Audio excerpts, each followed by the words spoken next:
नमस्ते सबैजनालाई मेरो नाम रिग्देन बजाचार्य हो र मेरो इन-गेम नेम T2K Rig हो अनि म T2K Esports बाट खेल्छु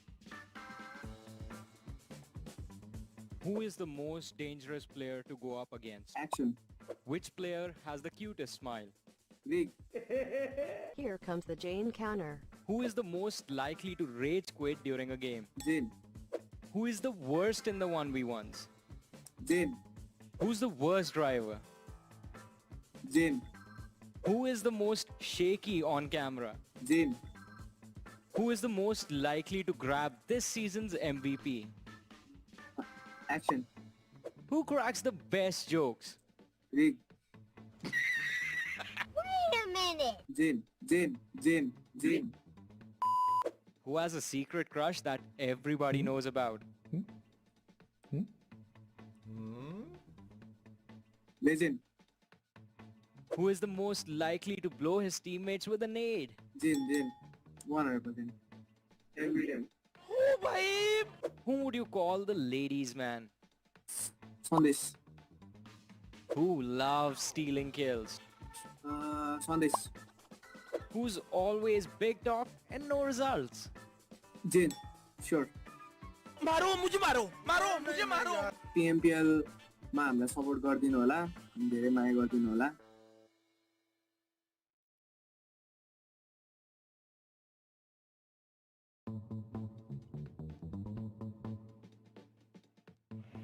Hi guys, my name is Bishwan and my in-game name is ATRAX.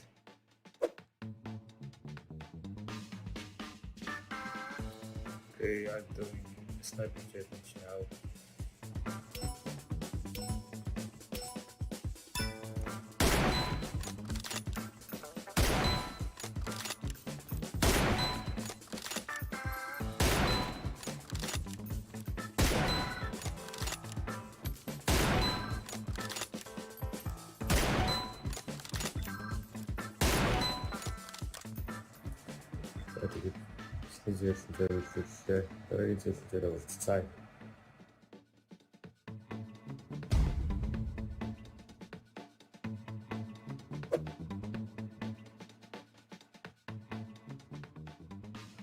I'm doing one single gameplay on the game challenge now.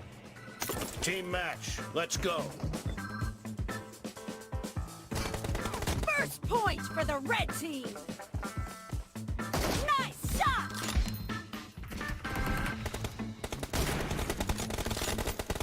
Clear! Oh! Dead! Nice shot!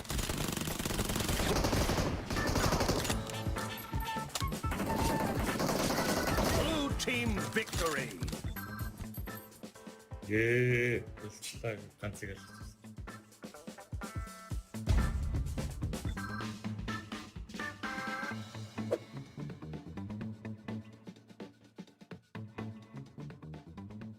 I'm doing killing for now and some challenge now.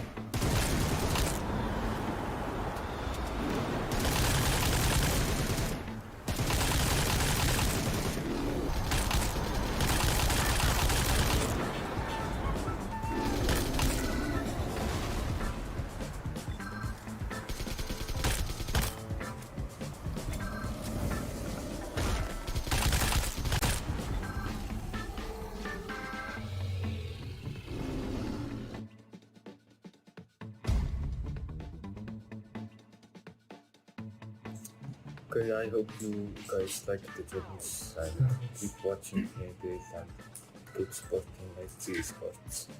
Goodbye, see ya.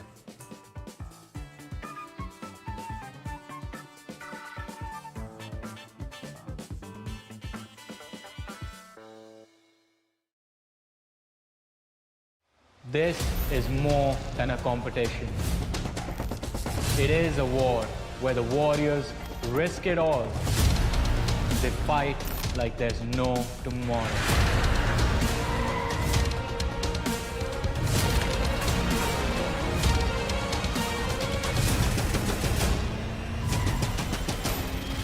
This is the sound of South Asia, live on the PUBG Mobile Esports official YouTube channel.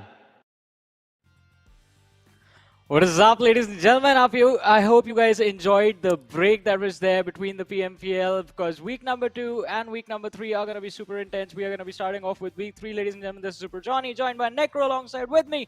And Necro, before we move forward with our show, I think since there was a week break between week 2 and week 3 continuing, we need to give our audience a little bit of a recap of where we are at in this PMPL South Asia fall of 2022, brought to you by the way, by the Oppo F21 Pro. I mean, of course, we saw the second week being dominated by the latter half of the board teams, but then later on, as the day kept on processing on, they were not really able to maintain that lead. And then teams like 1952 that were doing really good in week 1, they were not being seen anywhere on the first half of the board. Yes, and namely one of those big names has to be Godlike Stalwart, who were dominating in their run in week 1. But week 2, they would barely manage to secure 181 points in the entire week. 21 matches and they made it to 181. But that is bad compared to their own performance in week 1, in which they scored 268 points in total. So for Godlike Stalwart, it does not put a major impact on their overall league standings, because that is still where we are at, ladies and gentlemen, the last week of the league stages. And then we get to see the finals, witness the finals of the PMPL South Asia before we move to the SA Championship. But we saw an amazing comeback from Dead Eyes Warriors. As you mentioned, teams on the latter half of the leaderboard. First week, DE Warriors were not looking, well, not too great, but not too bad either. They were middle of the table.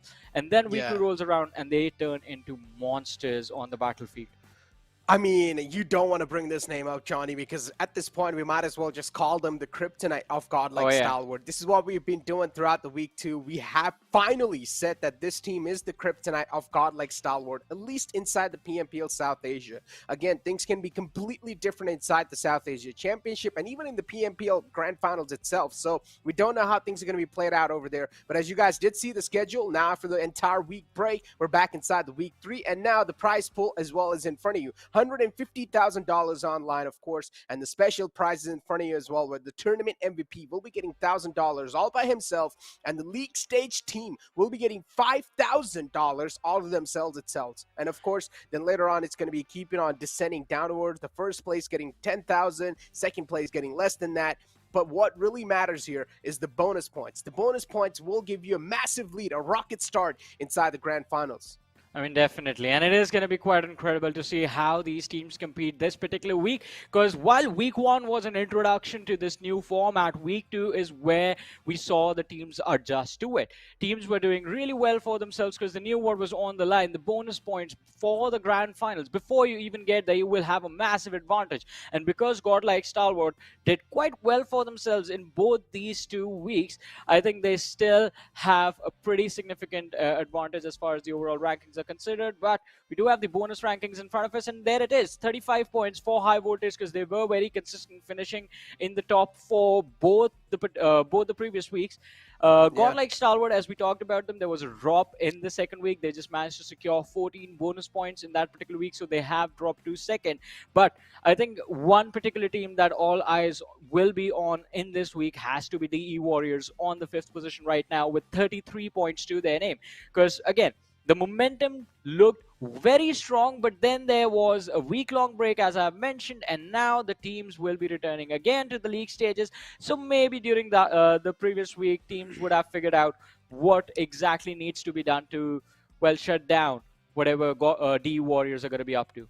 Again, ladies and gentlemen, just to let you guys know once more, these points are going to be giving these teams head start inside the grand finals. These points will not matter right now that the tournament is going on. At least inside the league stage, these points will not matter. That means in the overall league standings, Godlike Stalwart is still at the first spot, and we know $5,000 online. Necro, sorry to cut you off there. Look at this, though.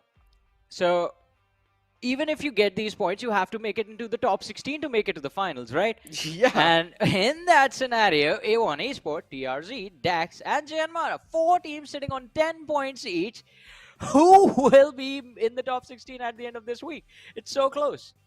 I mean, only, at this point, these teams will probably be like, God is great.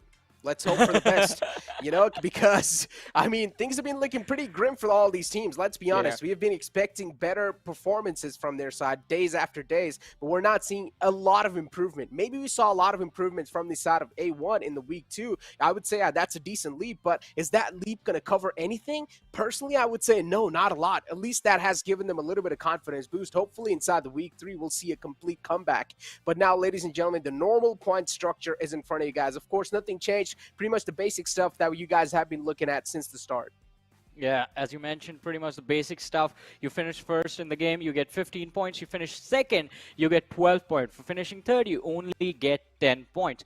So that is how the point structure has been for a while now, but some things keep on changing, and one of those few things are the groups for every single week, ladies and gentlemen, which are based on the standings of the previous week. So based on how the teams finished, we have the Group A in front of us with DE Warriors, VENOM Legends, WIZZES Club, and T2K. Out of these teams, DE Warriors, they were absolutely phenomenal in how they performed. We saw a significant improvement from VENOM Legends as well, considering they did manage to start the week off on a pretty great note, securing those back-to-back chicken dinners on day 1. But after that, their momentum was completely shut down. They went on to secure 1 more chicken dinner, so their total tally for week 2 wins is 3. But after that, the last few days of the week, day 3, 4, and 5 were not really good for them. I mean, T2K inside week 2 is completely at the bottom, ladies and gentlemen. On the 20th spot is T2K with only 92 points.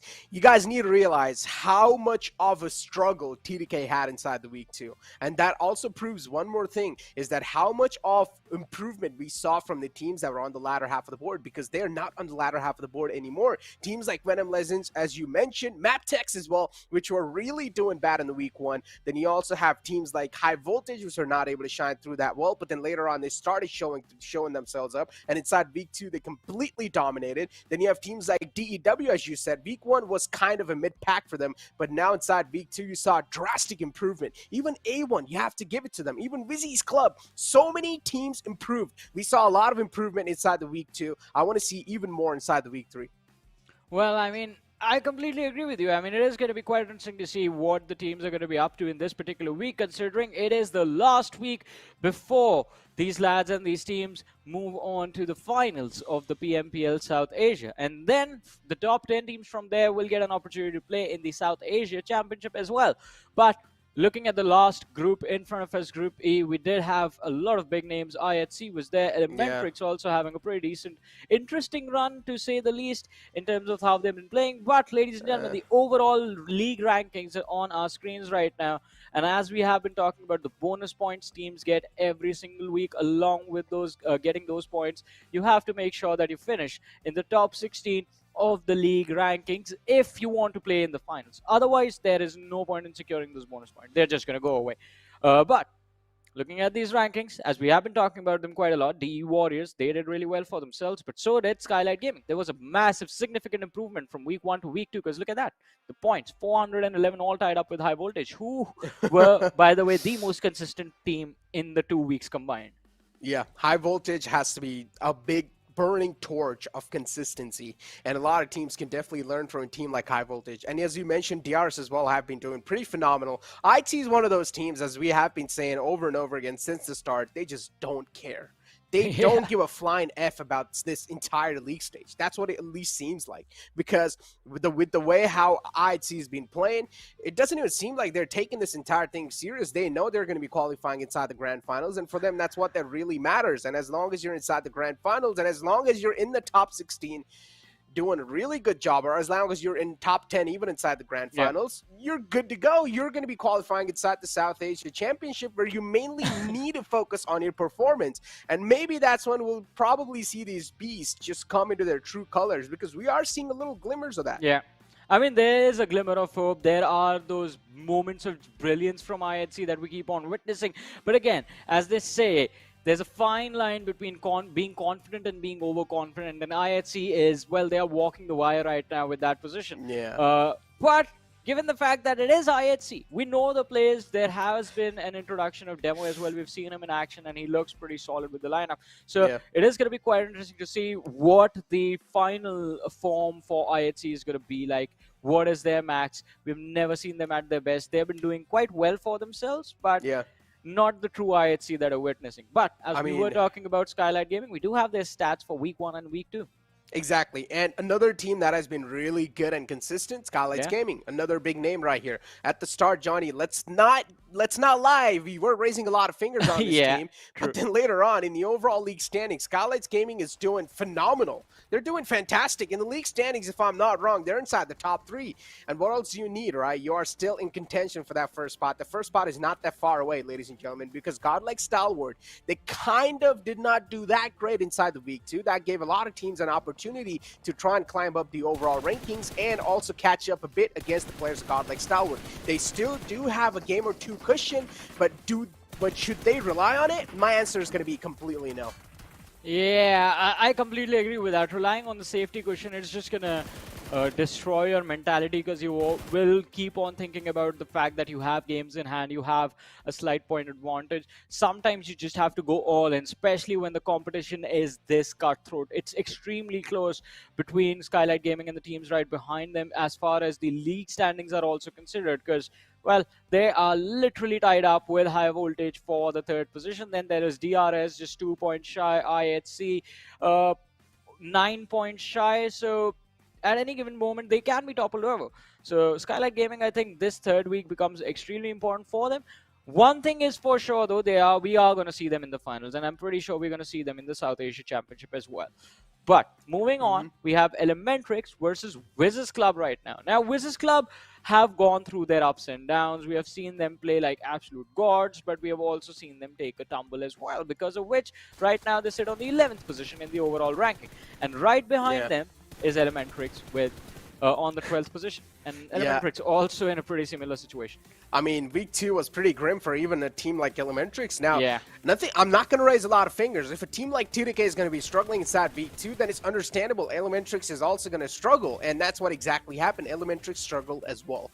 Now, the main reason behind this, no one knows. I can't speak for the teams. I do not want to make any sort of speculations. Neither do I want to make any sort of false statements. But from what it really did seem, like Elementrix, I've been saying this over and over again, they're really solid at holding down the circle. They're really solid with the defensive posture they have. But unfortunately, when it comes to breaching inside some territories sometimes, things do get pretty difficult for them. But I'm not going to lie, recently I've been seeing a lot of improvement in Elementrix in doing that as well. And we saw a lot of those in week 1.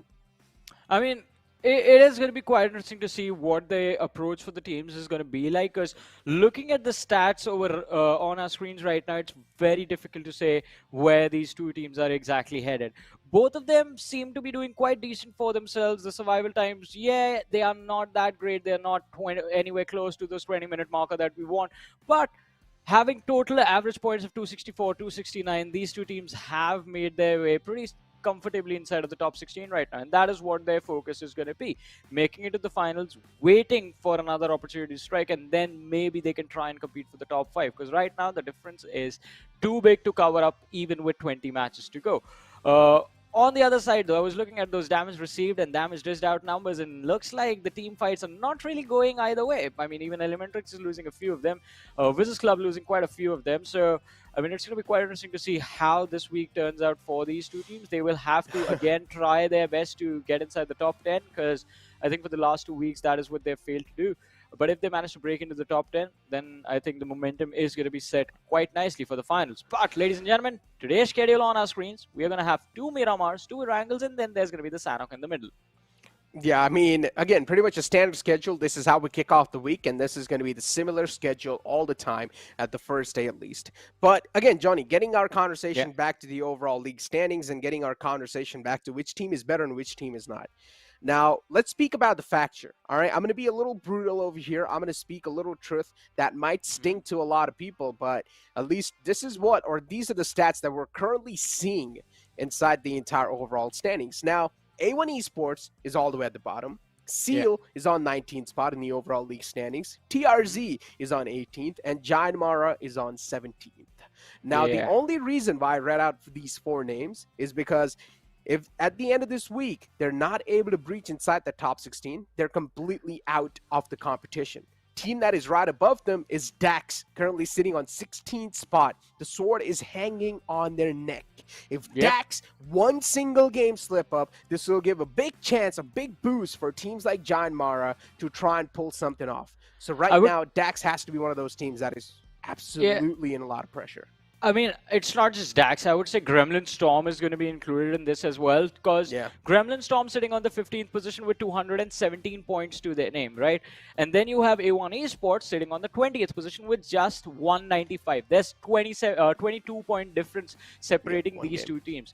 Just 22 points. So I think it's going to be quite easy even for A1 Esports to breach into the top 16, but they have to perform consistently. Otherwise, it's going to be a world of hurt, and they are going to regret this, because 20 points in 20 games is not that difficult to cover up. I think, in fact, if A1 Esports go all in and, in fact, try and do well in one day in particular, so 4 matches they play really well, like finish in the top 3 every single time, I think they can potentially make it to the 14th position as well. Because Train to Kill, they have been on a downfall, and unless they've eliminated sort of the bad luck that was there with them in the second week, this week is again going to be brutal for them. But we have talked about the teams quite a lot. Necro, who do you think is going to win the first game of week 3?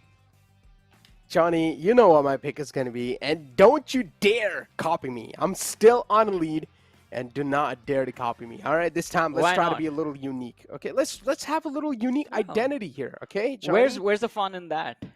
There's a lot of fun. Why not? No, it's not. Yeah, there's a lot of fun. All right, I'm gonna go with Godlike Stalwart. Yeah, what a nice way to be unique, ladies and gentlemen. Yes, that's Necro right there. I don't usually go with this team a lot of times, but yeah, I want to give them a shot. Alrighty, so if you're gonna go with Godlike Stalwart, I think I'm just gonna go with the Warriors, Kryptonite. Okay, I see what you did there. All right, it's okay. It's okay. D Warriors, I mean, definitely not a bad choice. They are currently in form, without a doubt, on second spot in the overall league standings. And with the way they've been playing, their firepower has been looking phenomenal. They like to play on the edges of the circle, sort of in the outskirts as well.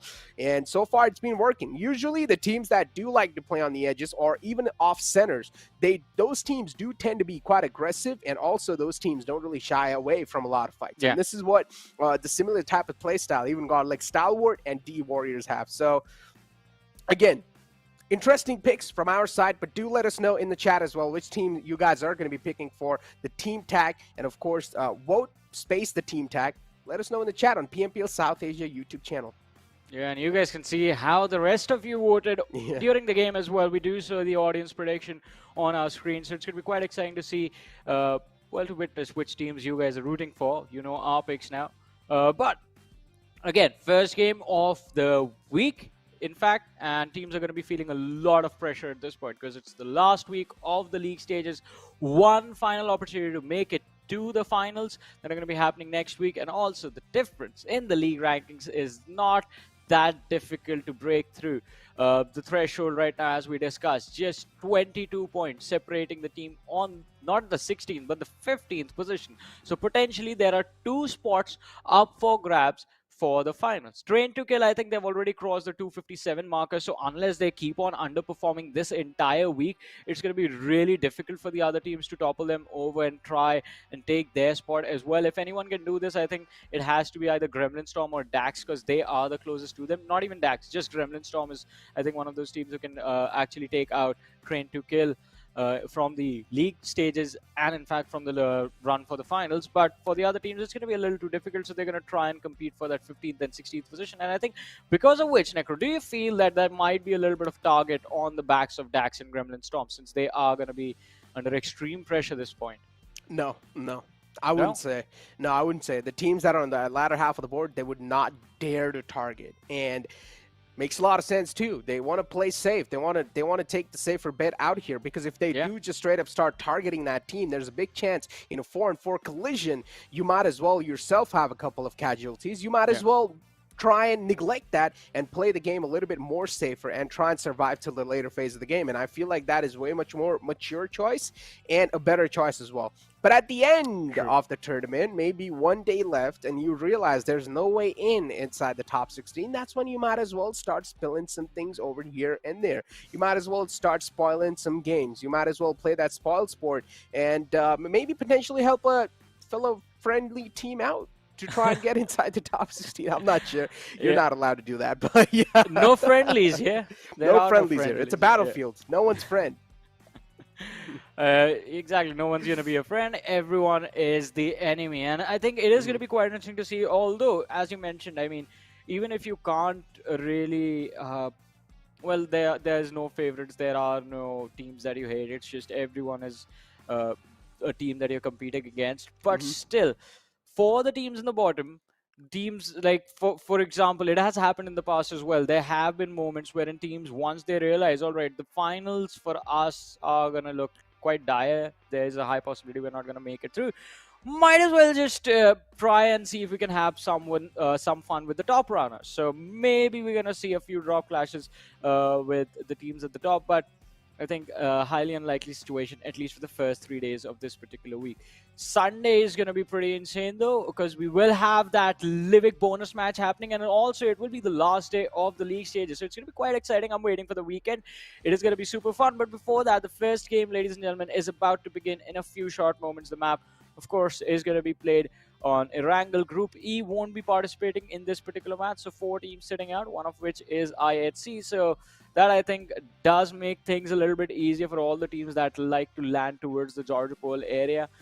You won't have IHC to worry about. Also, along with that, I think it's going to be quite important to see how do the teams react now to these empty spots. One team that we have realized does, in fact, two teams that do like to switch up those drop spots based on groups that are playing and groups that are skipping out are Skylightz Gaming and Miramar.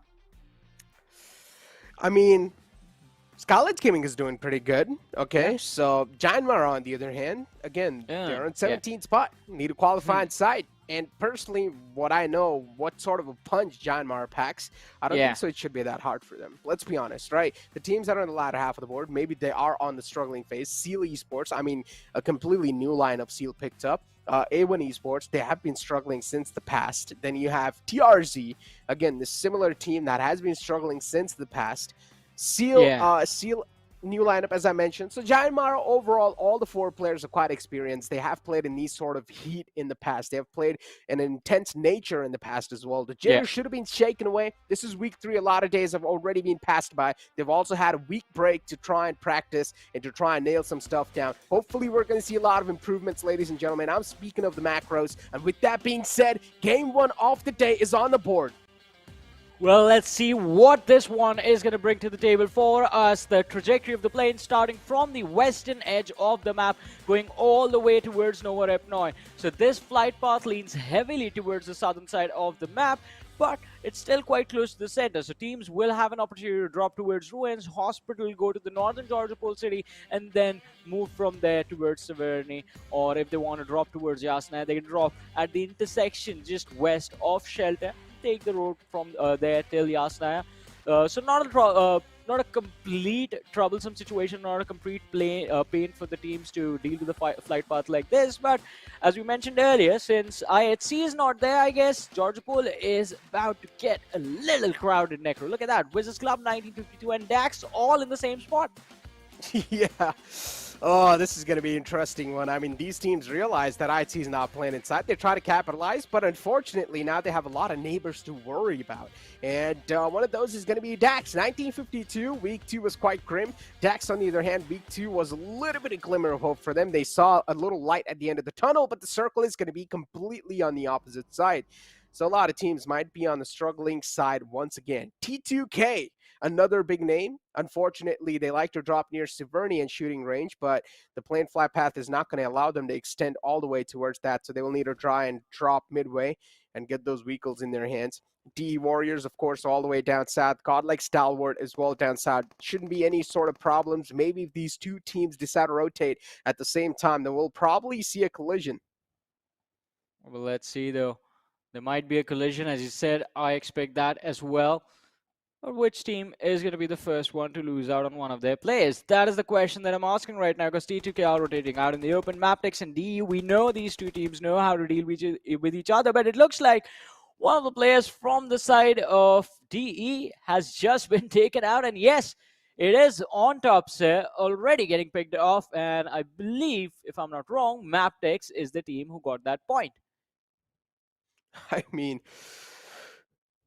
I guess a good start, but again, Deadeye's guys. Oh, not a team that would like to lose out on a man just like that. But it's okay. You know, it's just the first game of the day. You have a lot more games to go inside the week 3, and Deadeye's guys is not one of those teams that is struggling either. Top 16 is the goal, and bonus points is the goal as well. As long as you have decent amount of bonus points wrapped up and a decent amount of points wrapped up inside the league stage as well, that should keep your reputation up no matter what. So DE, they're currently looking good in both those factors. So nothing much to worry about. Even if one game slips away, they can try and they can try and claw their way back up inside the second one. On the other hand, you have Gremlin Storm. We saw a decent improvement, but I would say not enough to match the pace up against some of the teams that are currently dominating the board. There's still going to be opportunity for them. It's not yet the moment to give up. Staying in the top 15 for now, I think, is going to be the goal. And I think Gremlin Storm is also, as I mentioned earlier, one of those teams that is going to be eyeing the position of T2K in the overall league rankings. Their advantage for Pochinki every single time is the fact that no one has contested them for the control of this massive city in the center of the map yet. For the last 2 weeks, Gremlin Storm have been dropping isolated in this entire position, and that gives them such a strong start for Erangel. They're going to be close to the center of the entire map. No matter where the circle is, it's going to be a comfortable position for them to be in. And even in a situation like this, they're right on the edge, exactly where they like to be. So this has to be a comfortable game for them, at least in the starting moments. But how do they deal with the mid-game hard shifts? That is something that I think can become a challenge for Gremlin Storm. But on our screens now, ladies and gentlemen, Skylightz Esports, a lot of expectations from this team when they showed up for PMPL South Asia Fall Season 2022. But Skylightz Esports, with a new lineup under their banner, have, in a way, I have to say, they failed to live up to those expectations. But when everyone knew the lineup was going to change, I think they also sort of got a little bit realistic with themselves, that yeah, new set of players at this level, at this stage, are going to feel a little bit of pressure. The jitters are going to be there, and I think that is one of the reasons that we have seen Skylightz Esports underperform. They're sitting on the 19th position, as we discussed, in the overall rankings, and this week is, again, extremely important. Their last chance to make it through and to make it to the finals. I mean, you pretty much said it all there, yeah. Things are going to be quite tough, though. Again, they had the last chance last week for not just that team, pretty much a lot of teams. I'm speaking to the teams that are on the 12th spot. Up till there, you are still in that red zone. You are still in a big risk of getting eliminated. So you cannot just sit back and relax and think that, oh, maybe you have qualified. No. Again, we know each team is going to be playing 4 games every day. 5 games in total are going to be played. So I would say ample amount of games to try and make a mark, to try and nail a spot down. And a lot of teams are making the comeback happen as well. But Week 1, T2K seemed really good. Week 2, a big downfall. I'm still trying to wrap my head around it, and I somewhat, or for some reason, I still keep on thinking that it was all planned. I mean, you never know with these lads, right? I mean, week 1, they're just going to be chilling, doing their own thing. Then week 2, they get serious for a moment, and then you see them pop off quite nicely. But it can go the other way around as well with a few. Although MABETEX, as we discussed earlier, now have a decent advantage if they do clash with the players of DEA again, since they have finished off on top within the first 2 minutes of the game starting. And it is going to be an interesting fight, because there is Skylightz Esports still holding the city of Yasnaya Poliana. Oh, Baron, he sees the vehicle in the distance, but decides not to fire a single shot. Just let the players of DE be and let them leave peacefully. On the other side, though, Gremlin Storm Memo senses the threat lurking nearby in the form of A1 Esport. Not a moment for him to fight. He has to be extremely careful. Yeah, just collecting information, letting them pass by at the same time, making sure you're safe and sound yourself. Information is going to be quite vital inside this early phase of the game, so makes a lot of sense too. None of these teams are taking any shots. They are letting them rotate peacefully because the circle is still quite big, and they have ample amount of space to try and find themselves a better spot. So taking a fight right now is not going to be that good of an idea because you never know. There might be a team rotating behind you, and you might get just third-party or completely sandwiched. We've seen a lot of those type of moments in the past, especially inside Week 2. We saw a lot of sandwich moments. And speak of Week 2, man, I'm also getting some memories that I really don't want to get, especially that clutch from one of the players from DEW against Mr. Boro, where Boro was just hiding behind the tree, and he pushed up all the way from top of the hill, came close to him, and won that battle. And that was one of the most impressive duels, one-on-one duels I've ever seen. Yeah. DEW, they have some insane clutch genes in them.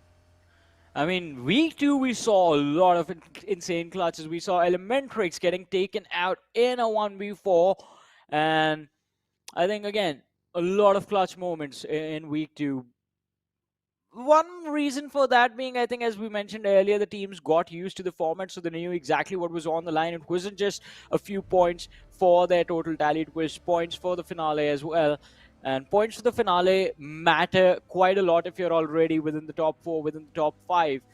Just like teams like High Voltage, Godlike Stalwart, D Warriors, Skylightz Gaming, all these teams are going to be worried about where they finish every single week because their advantage is going to be quite significant once they actually do begin in the grand finals. But it is going to be quite interesting to see how these teams manage to be consistent in this particular week as well. All these 3 teams have finished in the top 4 for the last 2 weeks straight.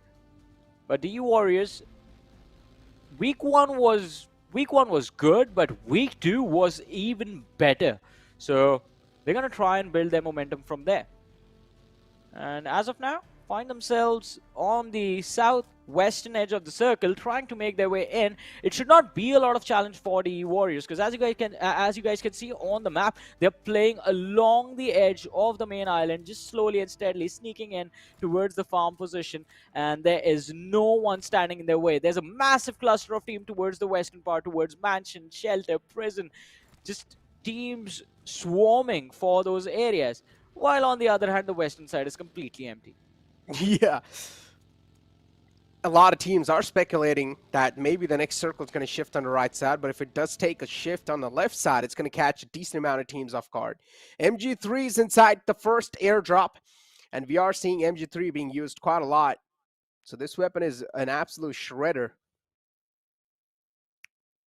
Which team is going to be able to get their hands on this one? It's all the way in the outskirts, on the edge of the circle near Milta Power. But VENOM Legends have already rotated out, so that means this crate is going to be pretty much a waste at this point.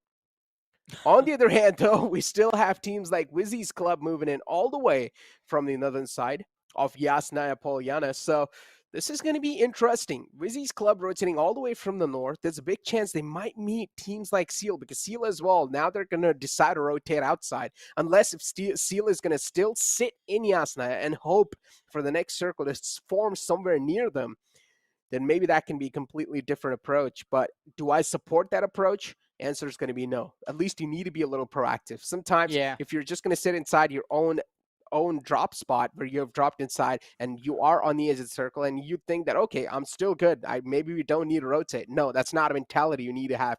You still need to be proactive. You still need to start scouting the grounds in front of you. And that's not what the players of Seal are doing. All 4 players just grouped up. Yeah, I mean, it's going to be very difficult for them to survive like this, especially with WIZZES Club closing in from the rear. It is definitely going to be a challenge for them to avoid any sort of collision during the mid-game and the late-game stages. Like, for another 5 minutes at least, they're going to be safe, but it seems like Mr. Boro from Skylightz Gaming did, in fact, see the head of DE Chari pop up just for a split second from the rooftop of their house, and now he's just waiting for him to re-peak their position.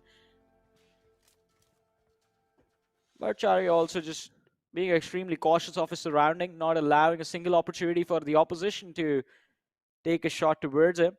We do have Janmara Gunner on our screen, just driving between the enemies. And look at Legend right here.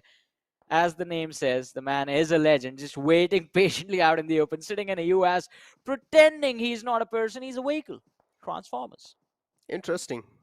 He had the belt, so he probably knew that, yeah, he's safe. Yeah. But I would still not trust that. I would still not trust that. I would still keep moving, man. You never know. You stop for a second, he might just catch a bolt action headshot in your face and you're just dead. Yeah. So you never want to That take was- those odds. That was an extremely risky play. Even Yeah, though it he is. just stood there, it was very risky. But the good part is that he still has 3 players in the back. So Legend currently is the scouter of the team. He's in the front line scouting out the grounds, trying to gather as much as info as possible, while the rest 3 players are in the back providing the cover and also scouting themselves. So an interesting strategy from the side of T2K. Now they've decided to rotate a little bit from the northern side. So hopefully this is going to work out for the players of T2K, because the week 3 is going to matter quite a lot. They need to nail it down no matter what. If this week is going to be grim for them, then I don't know exactly what to say. But on the airdrop 2 this time, it's going to be the AWM. There are a couple of teams closer to it, Giant Mara and VENOM Legends.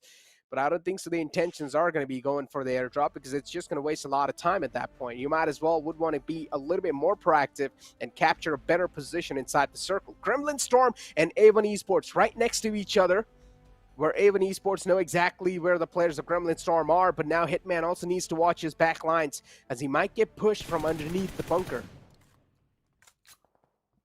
Well, let's see. High voltage lurking nearby. Seal Esports, they're going to be feeling the heat now in a few short moments, as all of a sudden they find themselves surrounded from every single direction. A lot of teams just swarming to this position, trying to enter the circle, which has in fact hard shifted towards the left-hand side. So, as we talked about it earlier, massive swarm towards the eastern part of the circle. Eastern hemisphere are going to be forced to move towards the western side of the map, which is going to result in a lot of mid-rotation team fights from here on out. And Seal Esports, since they are going to be outside the zone for the next few moments, they have to figure out a way for them to safely, again, make it to the edge, which is not going to be easy. As we saw, High Voltage close to them, along with them, MABETEX is going to be there, T2K is going to be there, and, well, DE will have a line of fire available as well. But on our screens, Gremlin Storm up against the players of Godlike Stalwart, and Dictator, it seems like, has traded out a little bit of damage with the opposition. But does he know that there are 2 players from the side of STE who can potentially flank the players of Gremlin Storm, who are hiding in shelter right now? Also, there's a team behind them, by the way. Yeah, A+B Esports. Yep. They are going to be a big problem. Before now, I mean, Godlike Stalwart, they're looking pretty solid, I would say. They're currently inside the northern side of the circle, just waiting for the next shift to happen.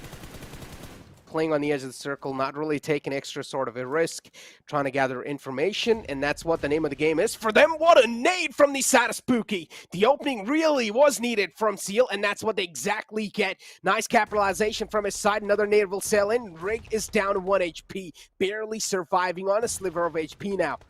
Finally will crawl back behind that US, hoping for the best, and hoping that maybe none of these nades are going to just crawl behind the US. But Rick finally patches himself up, falls back. We'll need to get the res on the fallen player. T2K, they are quite separated out. Sandesh is all the way in the back. Even the players of Skylightz Gaming have a little bit of line of sight. Maybe they want a little piece of this fight. We do see them sort of wanting to engage in this fight on the outskirts, but Seal, they're doing a great job of execution so far. T2K, they are on the verge of collapsing. But if T2K somehow manage to defend this, then maybe things can be quite different. But still, these teams are destroying each other's vehicles. That means if the next circle pops up, it's going to be so difficult for them to rotate inside.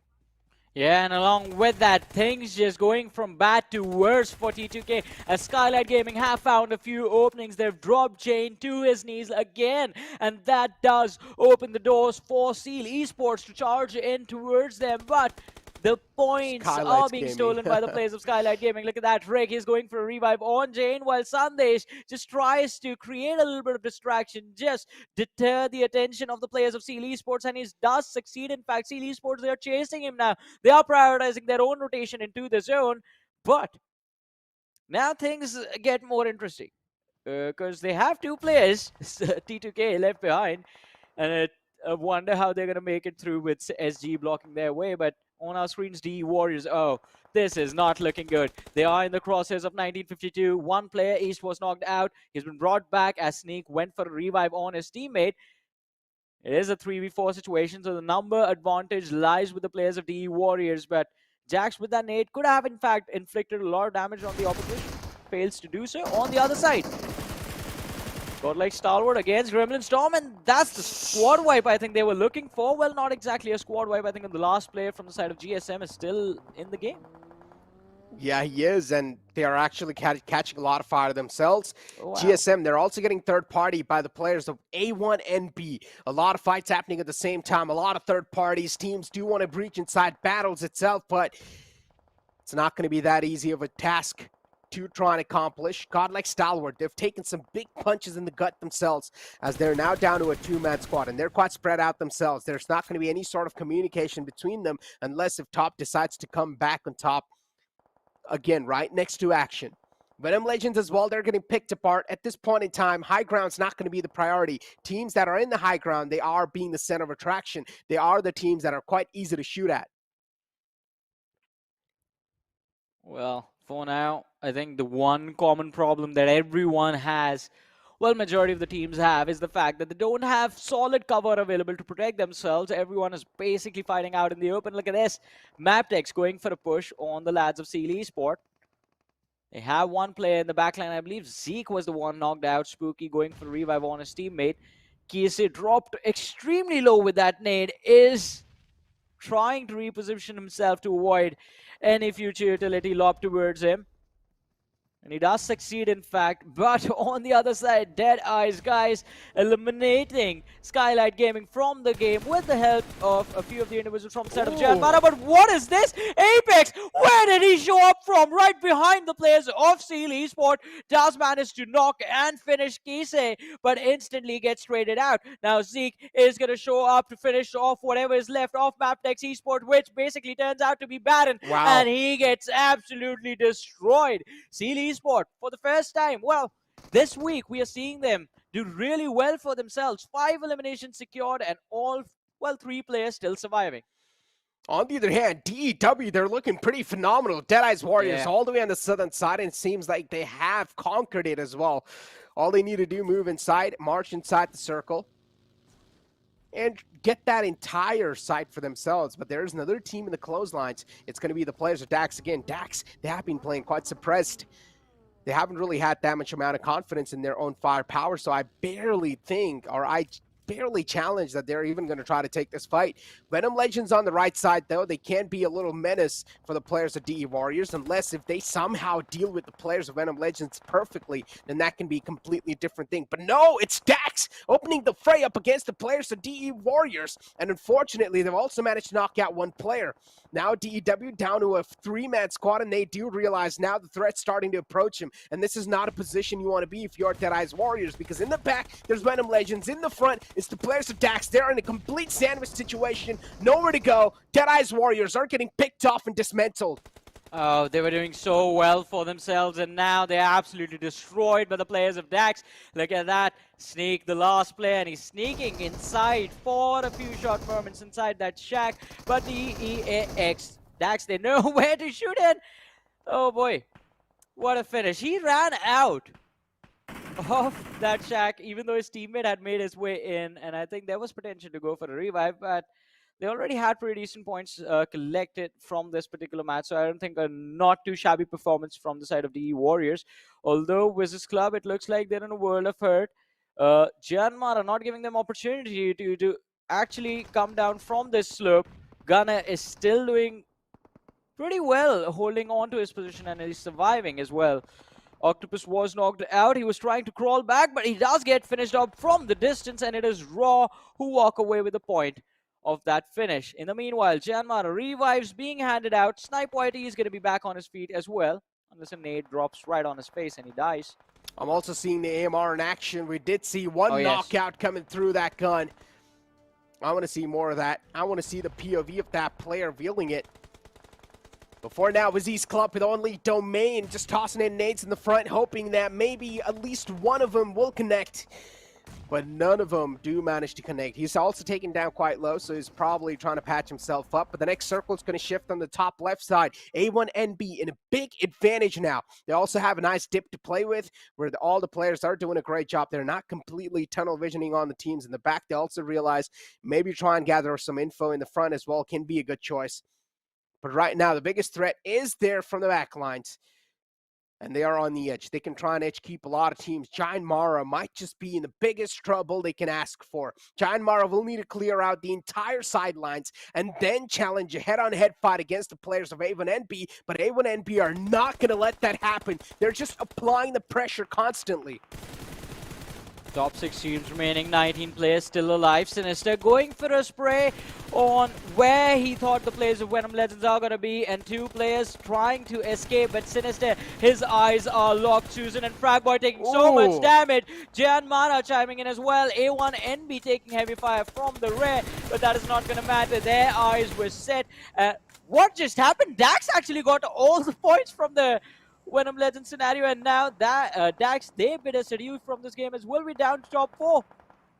They stole those points and they bounced. Oh, the AMR, here we go. Slipknot has it, but he's not able to find a line of sight on the players in the front. Giant Mara, all the 4 players grouped up. Now they do realize it's time to move inside, and No Fear is going to push himself up in the front. But he will be welcomed by a parade, by a barrage of nades. Nades are being tossed in. They're being exchanged from both the sides, but the side of A1 Esports is going to be a little too precise as they do find the opening. But Giant Mara with a return knockout, with a stronger reply, they knock out another player of A1NB. Now down to just that one last man alive. The final glimmer of hope up and alive for the players of A1NB, and that's going to be Koa. The push comes in. Koa next to impossible to defend and will get ran over by No Fear. Oh man, A1NB getting taken out now finally brings us to the top 3 of this particular match. WIZZES Club, Domain still surviving. His team was eliminated so long ago in this particular match, but he's still here, still standing strong. Janmana, they're going to be down to their last 2 players, while Raw is the only team left in the lobby with all 4 players still alive, and they're still looking quite strong. Raw going for their first win in this week, and they're going to start this week, in fact, with a win to their name. But the only team that can stop them right now are going to be the players of Janmara. Domain from the rear does see Smokey, but misses his opportunity to take him out. And Janmara, they end up finishing him off. In fact, they also give away their position to the players of Raw. And it's going to be an uphill battle for them. The circle belonging to no one. It's a no man's land out in the open. Both the teams fighting for control. Speak of the control, but right now it seems like Raw just have a better control no matter what. They have really good spread. They can easily enter inside the circle if they do want to, and there are only a couple of trees as cover, which probably the players of Raw are going to easily take in their hands. Giant Mara in a world of trouble, and also in a world of hurt. The smokes are the only cover currently they have in the front, and as soon as they fade away, maybe there's a big chance their lifeline might fade away as well. Giant Mara decide to push back. They have a couple of vehicles available. But when they do try to make that rotation happen, I feel like things might go south for them. Why is Raw not capitalizing? Why is Raw not taking control of the right side of the circle? They should spread out completely. They should take in charge of those trees and those rocks that are currently available inside the circle, but that's not what the players of Raw are doing. Raw instead are grouping up on the left side, and they're going to let the players of Giant Mara have the right side. This is just going to bring a lot of risk on the doors of Raw, and now finally the doors are being knocked as Raw decide to reply back. Nades are being tossed in, and the nade will find the opening. Not a great cover to be behind. No Fear being caught. Now this is going to leave the only 2 players up. Giant Mara. Of course, the problems are being caught. Of course, the problems are there. Giant Mara, they're not going to be able to escape that as they don't have the man number to play against the players of Raw. But if the knockouts do keep on flowing, maybe things can be changed. But Slipknot snips out the last man and will run him over. And with that, Raw Esports walking away with a 15 points for this win, for this chicken dinner. And well, 10 eliminations along with that. The total tally being brought up to a 25 point from this game. A good start to week 3, but same can be said for Janmara. I'm actually quite impressed. It was a 3v4 situation, and had domain from the side of WIZZES Club, just focused towards his right instead of the team right in front. I think Mara would have been a world of hurt, but they handled the situation very well. They managed to keep their head down till the extreme late game situation when they knew it was just one team against them, and then they went all in. But it was an impressive game. It was a very fun game with how the circles were moving around. I expected Seal Esports to do really well for themselves, but that late rotation playing from the edge, thingy not really working out too great for them.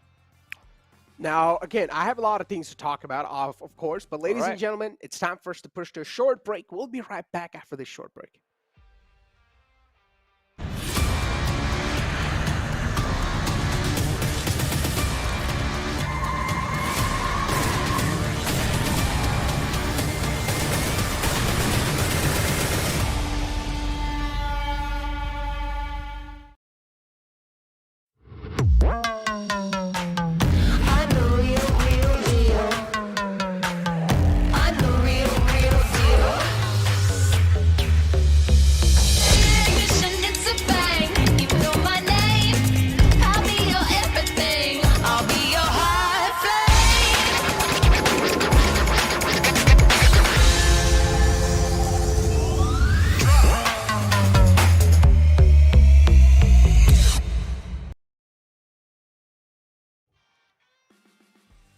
Welcome back once again, ladies and gentlemen, to the PMPL South Asia Fall Season of 2022, brought to you by the Oppo F21 Pro. This is Super Johnny, joined by Necro alongside with me. And ladies and gentlemen, what an amazing start to the third week of this PMPL's league stages we have had. Raw Esports, we were talking about them quite a lot during the start of the day, middle of the table performance during the first week and the second week, but a great start to week 3 at least they are having with a win in the very first game. And Mara, a team from the bottom 4 of the league stages, finishing in the top 2. I think this week is going to look pretty great for Mara if they keep the momentum from here on out, at least for today as well. I mean, it will probably, yeah. Mara, they have been, or at least they have managed to kick things off pretty well. I mean, they ended things on the second note. But on the other hand, I would say Raw overall did a really good job too, Johnny. I mean, with the way they played, of course, things are looking pretty good for them. And even Raw is another one of those teams, right, that still also need to nail down the spot they have currently. And Raw, this sort of a performance is going to mean quite a lot for them. On the other hand, Mara, though, without a doubt, they've had a really phenomenal game. They needed to move inside the circle, so they battled their way through, and they were able to get a lot of eliminations doing so. Now, Gunner got 3 eliminations, 4 knockouts in the survival time of 24:05. And as you do have to player focus, no fear is going to be there from the side of Mara. Slipknot from the side of Raw, not a lot of damage to wrap up. That's why he wasn't really there on the first spot right there, other than Gunner. But you have Sinister too from A1NB, which he was trying his best to try and survive. But unfortunately, with the way they played, with the way they pushed themselves in the defensive stance and decided to defend, is where problems got a little too serious for them. And now, as I said before the break, I said I have a lot of things to talk about. If you put a team like Godlike Stalwart in that similar sort of a bridge to play around with, in that similar position where the players of A1NB were, you would have seen a completely different way to play that one. They would have first smoked out the back lines, making sure that from the back they're not exposed to the players of Raw, and then they would have played a little in the front. They would have played a little aggressive. They would not have prone down. That also mitigates the risk of you being naded easily because you're always mobile. You're not sitting in the same spot over and over again. And once your position's compromised, and if you're just prone in that spot, you will easily get naded, and that's what exactly happened with the players of A1NB. They fired a couple of shots. They knew they're prone down. Nate sailed in. 2 players got knocked out. It was all down to Koa, the last man alive. Couldn't really pull anything off. And this is why I say you got to be a little aggressive sometimes. I mean, best defense is the best offense, but even in defense, you got to be a little proactive. Yeah, you have to be aware about your surroundings. You need to know where the shots are coming in from and where the other teams are positioning themselves.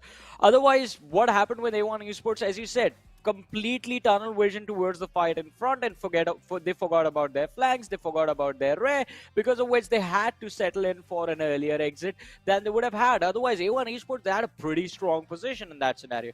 But still, I think we are being too critical. They still managed the top 3 finish, 13 points in total, and I think if they can just keep on improving from here on out, I think A1 Esports can end up having a pretty great week in this final one. But other than them, Raw Official, as we talked about them, they got 25 points from this particular match. Janmara walking away with 23 points to their name, 11 eliminations secured. So a good game for the lads of Janmara.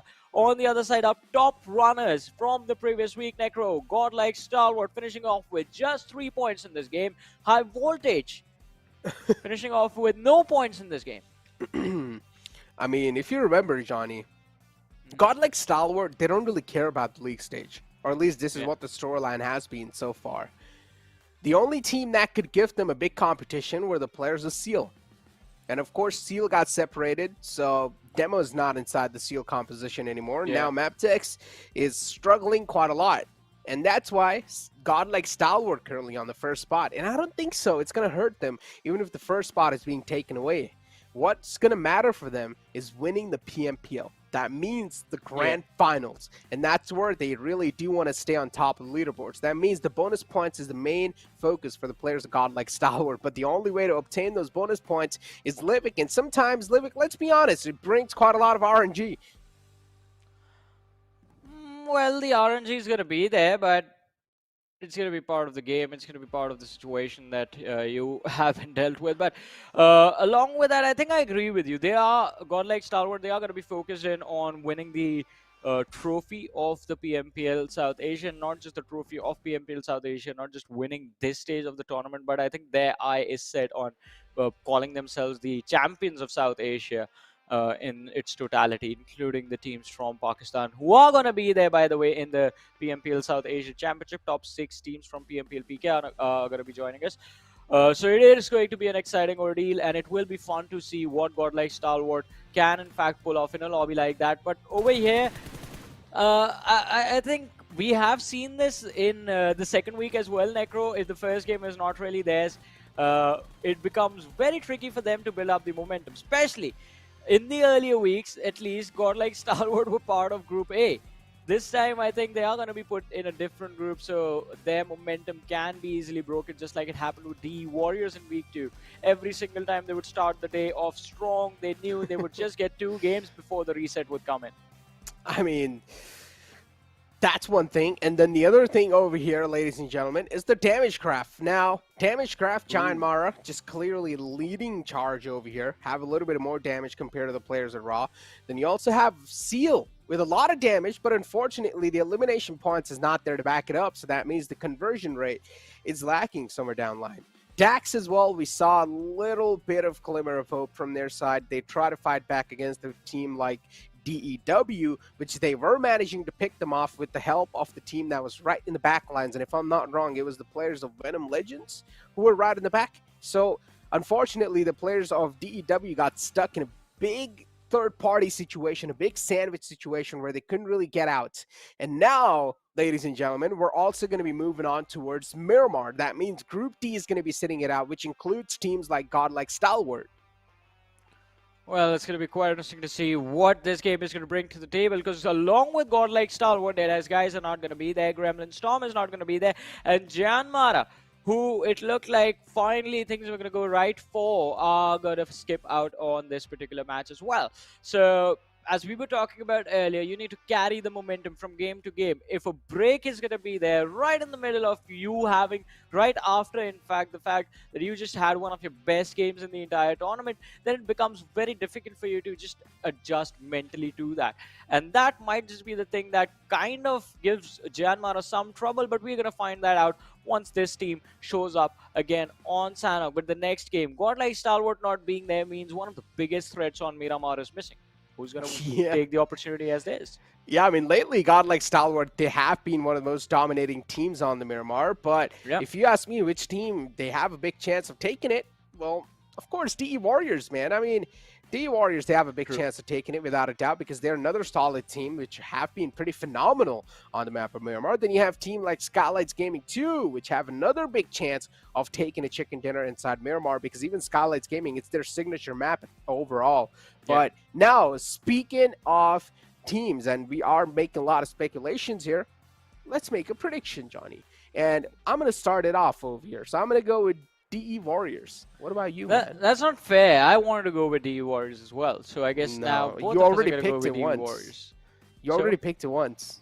The you gotta rules pick nowhere say that I can't pick the same team in 2 games. I would know. I made the rules. He's cheating. I want to go home. But yeah, D Warriors from your side. And I personally think it's a really solid pick, too. It's a fair pick, understandable with the way they've been playing. They're currently in form. Even in the previous game, if they did not get sandwiched, it should have been an easy cleanup on the players of Dax. Because Dax, they try to approach. Yeah, they did find the opening, too. But then instantly, the defensive posture that you saw from the side of DE Warriors, the way they pushed themselves inside a back defensive stance, that was really good. Smoke started coming in on the board. And it seemed like Deadeye's Warriors were ready for the players of Dax to just flow inside. The floodgates were opened by Deadeye's Warriors themselves, and they were waiting for them to step inside the smokes. But that was not the case. Instantly, they got started getting picked off from the backside, which was the players of VENOM Legends. So not a lot could be said in that scenario. I mean, it was just an unlucky moment for them. Although, since you do mention the Warriors, I think there was one moment where I was actually worried about them getting eliminated early, and that was that slope fight situation against the players of A1 Esports. In that particular scenario, A1, they had secured a few knocks for themselves as well. They had an opportunity to go for a push on the high ground. The only thing that Dax was really smart about the fact was they had earlier, before the fight started, they already moved 2 players up on the high ground right behind the shack. And that just completely denied A1NB the opportunity to just go up the slope, finish off those 2 players, secure those points, and then just back off completely because there was heavy suppressing fire coming in from the rear. So just small little things like that do make the Warriors quite an interesting team to watch. But this week, I think with how the first game went, you cannot really count anyone out of the fight yet. We talked about how close the overall league rankings are right now. And after this game, things have definitely changed over there. But we will talk about them a little bit further in the day. For now, we're just waiting for the next game to start. And ladies and gentlemen, we have made our predictions. You guys can make your predictions as well. Do not forget about them. When the game is live, all you have to do is type in the chat of PUBG Mobile Esports South Asia's YouTube channel. Just type vote space the tag of your favorite team. And with that being said, ladies and gentlemen, the game is live. The flight path on our screens. And Necro, Miramar, what is going to happen? What do you think? Are we going to see the circle towards the Prison Island again? Prison Island, man, that's one of a kind, huh? Honestly, thanks for reminding me that circle. And we also saw a great play from a team like DE Warriors. So yeah, again, just speaks volumes about this team, man. As I said, they've got some clutch genes in every single player. No matter it be East, no matter it be Sneaks, no matter it be near Zed or Doc. I mean, Doc is currently leading the charts in the elimination leaderboard. It's like they're the new favorite team. Yeah, they are. They are, honestly. And they have become the new favorite so quickly. It's insane. No one expected this, right? And we saw D Warriors and we knew, okay, they are a new Mongolian lineup. We were like, okay, maybe it's going to be a similar story, just like what happened with the players of Savage, where they packed a big punch. Of course, they had a really big firepower, but they didn't really just match. They didn't really sync up when it comes to the strategical standpoint of the game. But that's not the case with the players of D Warriors. They're doing a phenomenal job in all those aspects. Well, I mean, they have been quite phenomenal up until now, but they have to make sure that they try and capitalize on every single game that they play.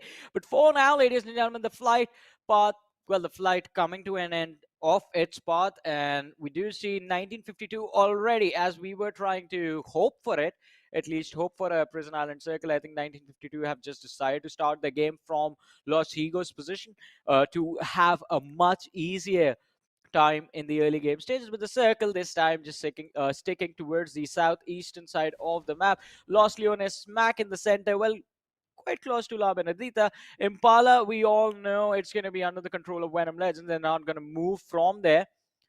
They will be feeling quite lucky for themselves, at least in the early game situation for this particular match. But Dax and Raw in El Pozo, story as old as time itself. The two teams just having what seems to be quite a nice moment of camaraderie every single time on Miramar. How many times have we seen them fight early stages? I think just once, right? Yeah, I don't even think so. That's one even counts, because it was pretty much like the circle was kind of close to Los Leones, if I remember properly, and they were forced into each other. So that fight doesn't count, and it wasn't even at the start. I would say we would call a complete drop clash when the fights happen right off the bat. And that's what a complete drop clash is. And I've been mentioning this over and over again. Los Leones is a massive city. 3 teams can easily loot over there. They can stay in there without even fighting with each other. That's how big of a city it is. So, yeah, you can loot for yourself without a doubt. And, of course, everyone will have a great amount of loot onto themselves. You're not going to be in any sort of deficit no matter what. But WIZZES club, Domain, interesting. He was kind of separated from the back there. Will now just get back to his teammates and feel a little bit more confident. Of course, teammates will give him that extra bit of confidence without a doubt. Being all by yourself, you never know where you're going to get shot at from. You will always have that sort of a paranoia building on your head, especially the city circles, man. Let me tell you what, they're one of the most toughest circles to play in. Yeah. Especially on this particular map where you always expect to fight out in the open, and then all of a sudden you are supposed to be well, you get pushed in an urban situation. But for teams like A1 Esport, for teams like Seal Esport, WIZZES Club, teams that do like to in fact start the game in these urban positions, things do become a little bit easier, because now A1NB, they don't have to move quite a lot to find safety in this circle, at least for the next zone as well. They will know that they're going to be in a safer position. They won't leave that Los Leones city. On the other side, MABETEX, Skylightz Gaming, DAX, IHC, all the teams outside of the zone right now are going to be charging quite aggressively towards the center of this zone, or maybe in the next one as well. The first 2 zones, you're going to try and figure out exactly which positions you want to hold in a situation like this. Otherwise, late game entering that city, oh boy. Yeah. It's going to be close to impossible, in fact. I mean, I could take on the Terminator and win, but entering Los Leones extreme late game, that is just impossible. I mean, this circle kind of reminds me of the circle in PMGC that I witnessed, in PMGC West. And, of course, I was casting that. And this circle happened in the grand finals where, if I'm not wrong, A7 won. One of the most strongest teams, of course, on that region. But, yeah, those 2 islands, if there is a hard shift on the right side, and if that is going to be the similar circle, I would consider myself blessed. I want to see that circle once again, but in the South Asian region. And I want to see how these teams will capitalize on the fly. I think if that happens, you might as well just turn on your all mics, say GG's, and just dip out. If that happens, I will just start yelling. I'm not even lying. You might as well want to turn your volumes down. I'm just kidding. I don't want to get fired. I'm kidding, guys. Hey, it's a joke. Are you sure about that? Are you sure about that? Well, I guess that is the question WIZZES Club are asking, as they do intend to just play on the outskirts of the city. But look at this, A1NB, Sinister turning around at the wrong time, misses the opportunity to spot out the players from T2K right in front of him, and he does take a small little dink right on his back just to chip away on his HP bar. Not a lot to worry about, but now he does realize that he does need to fall back towards his teammates. But still, position being given away by the players of A1 Esports.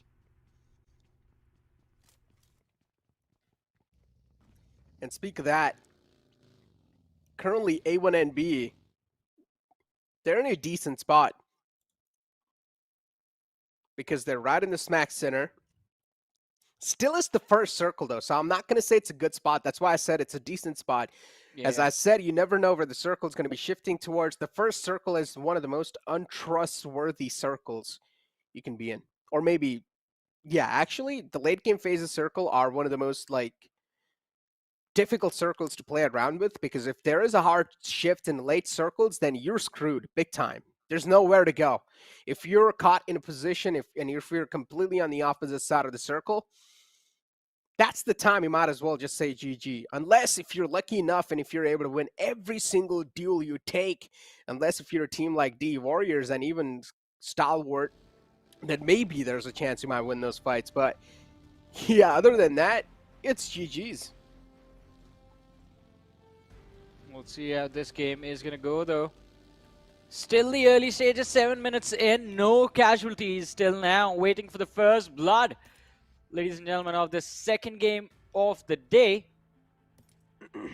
I think we are going to have to wait a little bit more. The team's still quite far away from each other. Dax, although entering the circle from the western edge, have to be a little careful. They do have the Warriors right on their southern side. The Warriors being on our screen right now, but look at this entry from the side of 1952. Rotating from quite close to where the players of TRZ have positioned themselves, and 1952 have managed to secure a high ground in a situation like this. So if they can potentially just gatekeep the players of TRZ, this is going to be a very lovely fight for them. Definitely can be a lovely fight. Unless they screw it up. And trust me, Johnny, we've seen enough of screw-ups at this point. Even a fight that is completely on your side and teams somehow they manage to screw it up.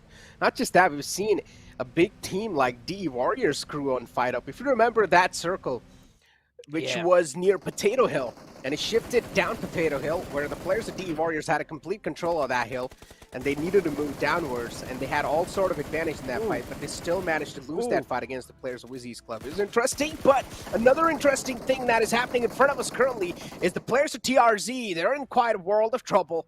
The vehicle, of course, is being blown up, and now Rare NB is left on his bare foot to try and make it back towards his teammate. Matcat somehow has his vehicle up, so he's going to try and scoop up his teammates, and that's what exactly he does. Yeah. We'll try to make it towards him.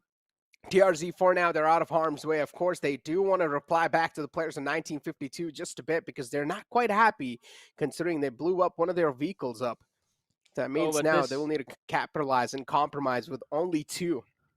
This is going to get intense, though, in a few short moments because from the blue zone, we do see IHC and the players of Raw approaching the same position where the players of TRZ and 1952 are. So TRZ, I think, need to prioritize their positioning inside the zone, not outside at this moment. Otherwise, they're going to be in a world of hurt.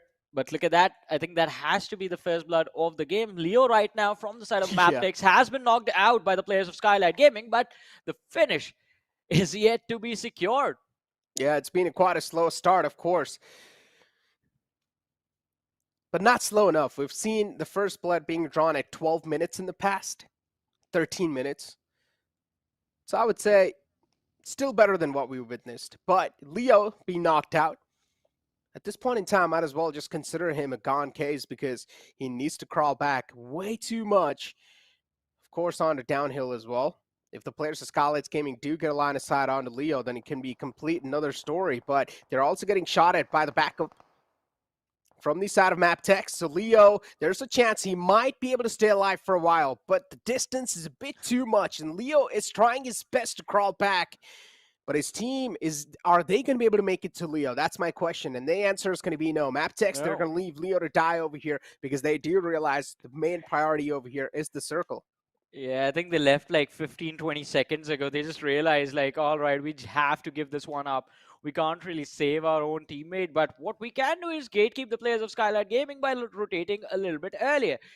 And that might just be a troublesome position for the players of SG, though. We do see all 4 lads moving in together. And the players from MABETEX have decided to take the road that has been laid out along the eastern shoreline of this map of Miramar. So they will have a much quicker rotation. On the other side, Raw under heavy fire from the players of 1952, who are still just the gatekeepers of the western edge. Although not doing a great job, have let too many enemies through. Yeah, the crack's going to be quite big. Yeah, first TRZ, now Raw. Yeah, big enough for these teams to just slip away. But it's completely fine as long as you're not having any sort of casualties in those fights while you're still able to get away with that info. You are still going to be a happy bunch of people. But adjusting towards the next circle, if it does take a hard shift against you, then I'm not sure how good you're going to be at adjusting. And this is where the circle is about to pop up soon and decide a lot of teams' fate. Because there are quite a lot of teams on the bottom left side, and actually the circle is going to favor them. So now the circle moves down a little bit on the bottom left where it favors the majority of the teams. But now teams that were inside the Impala City, teams like Skylightz Gaming, MABETEX, and VENOM Legends, and included the players of DRS. They need to move inside. This is where things might get a little tough and grim for those. But Dax against the players of TRZ, the vehicle almost could have been blown up. It's of course smoking out, but Mad Cat finally decides to squeeze himself behind that little cover he finds. Look at the little cat. I got distracted by that. Hopefully he doesn't. Just staying zoned in on the opposition is what he needs to do right now. Yep. But on the other side, we do see the players from Seal Esports falling apart. Because one of them is going to be picked up. Paragod, again from the side of Dax. Oh, good thing, checking his flanks. Did see one of the players from the side of A1NB holding on to that spot. Hitman from the side of A1NB is going to be dropped. Dax, as of now, they have a very strong position right in the center of the map. Their northern side is completely empty, so they don't have to worry about a threat from there. But Wally, oh my goodness, just ignoring his flank, is going to be taken down by the players of VENOM Legends. Yeah, So VENOM Legends. My bad to cut you off, but VENOM Legends getting an opening over there, and this can be a big opening that the players of VENOM Legends really do need, because MABETEX is the only threat they have currently in the backlines to take care of. Well, still a 4v4 for now, at least. VENOM Legends, they are falling back. The damage from the blue zone is going to be good. It will be quite brutal for them. Baron, his HP bar keeps on dropping as well. The booster is not really doing too much to keep him safe for what is about to befall them once they start moving towards the zone. But look at this, Doc moving towards the players of A1NB. Gajor was already knocked out, and his teammate is going to try and run with him to the other side. Quite a smart decision, rather than going for a revive in the same house. And look at this. I got a delivery. Reminds me of a movie, Hacksaw Ridge. I haven't seen that. Oh, it's fun. But yeah, you got the special delivery inside the house, and it's also being secured, so no worries for the players of A1NB. Utilizing the carry feature at its finest and making sure that fourth man is not going down anytime soon.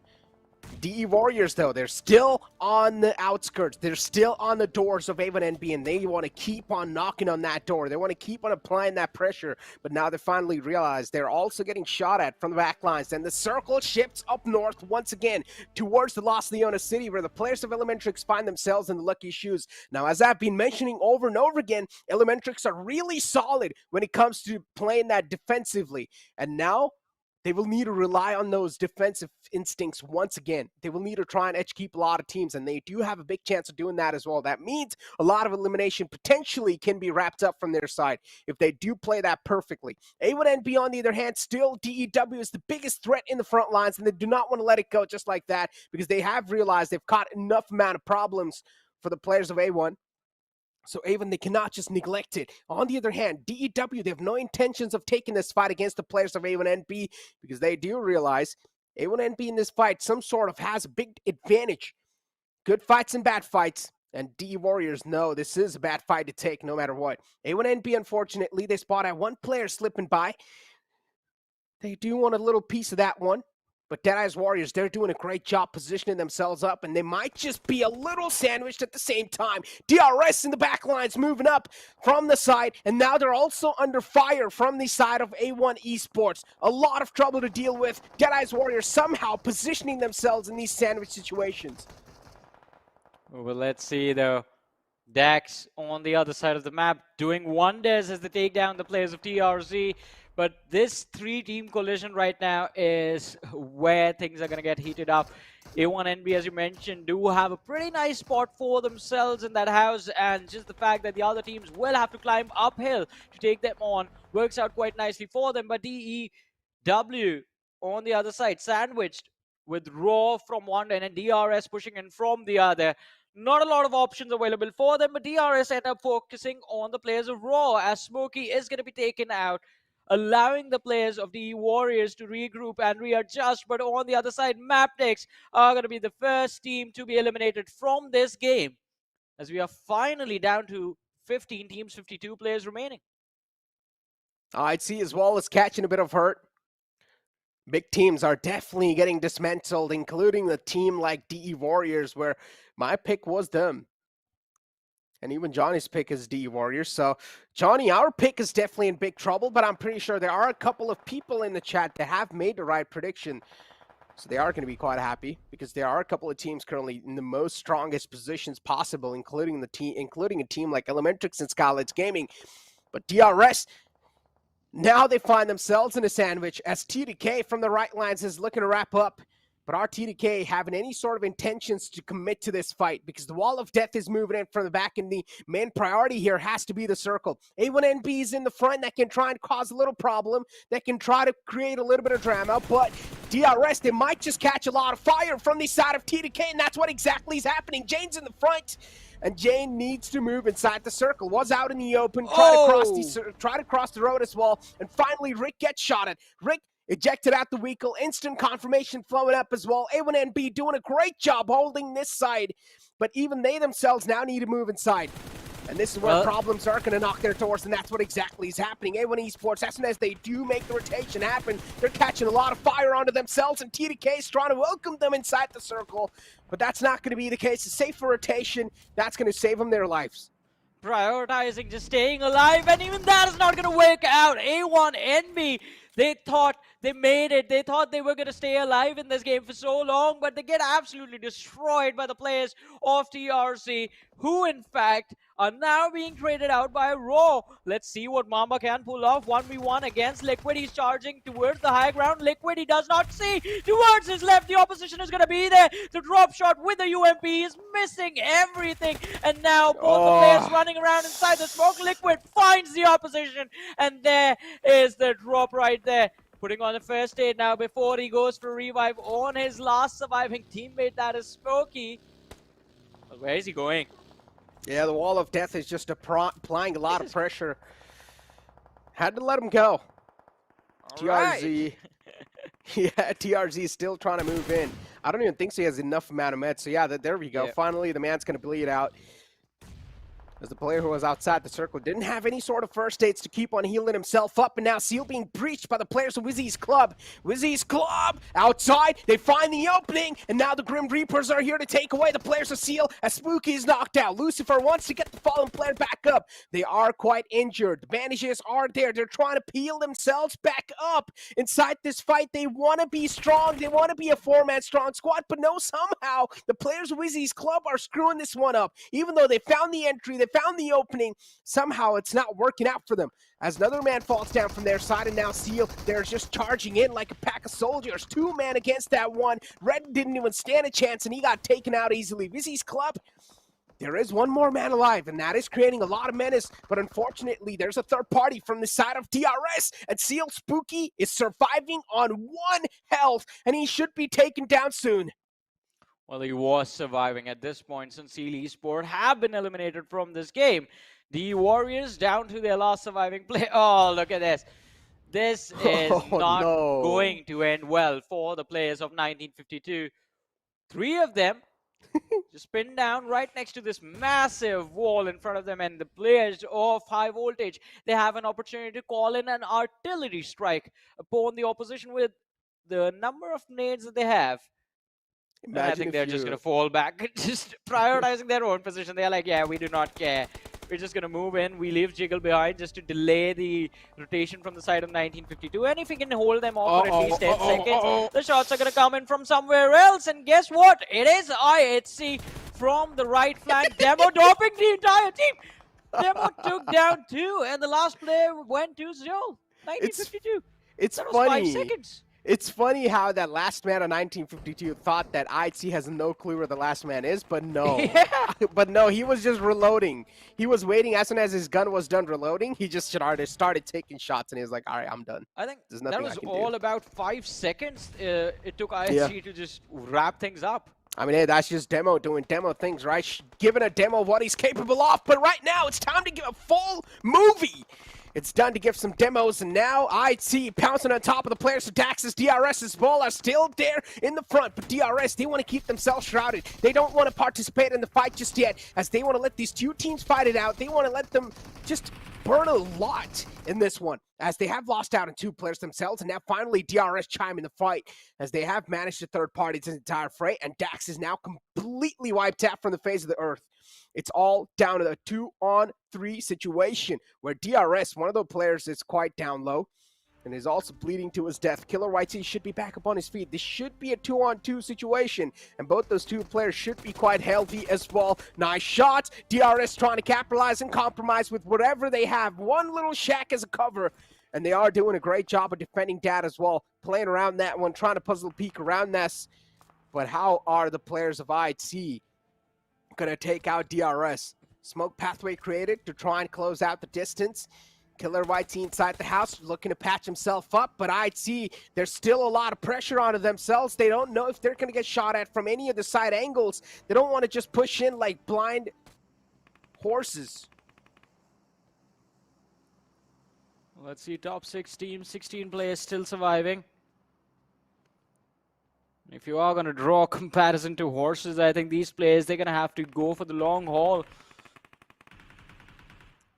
Elementrix, no elimination points right now on Elementrix, but if they walk away with the top 3 finish, I think even with 5 eliminations from here on out, I think this is going to turn out to be a pretty decent game for them.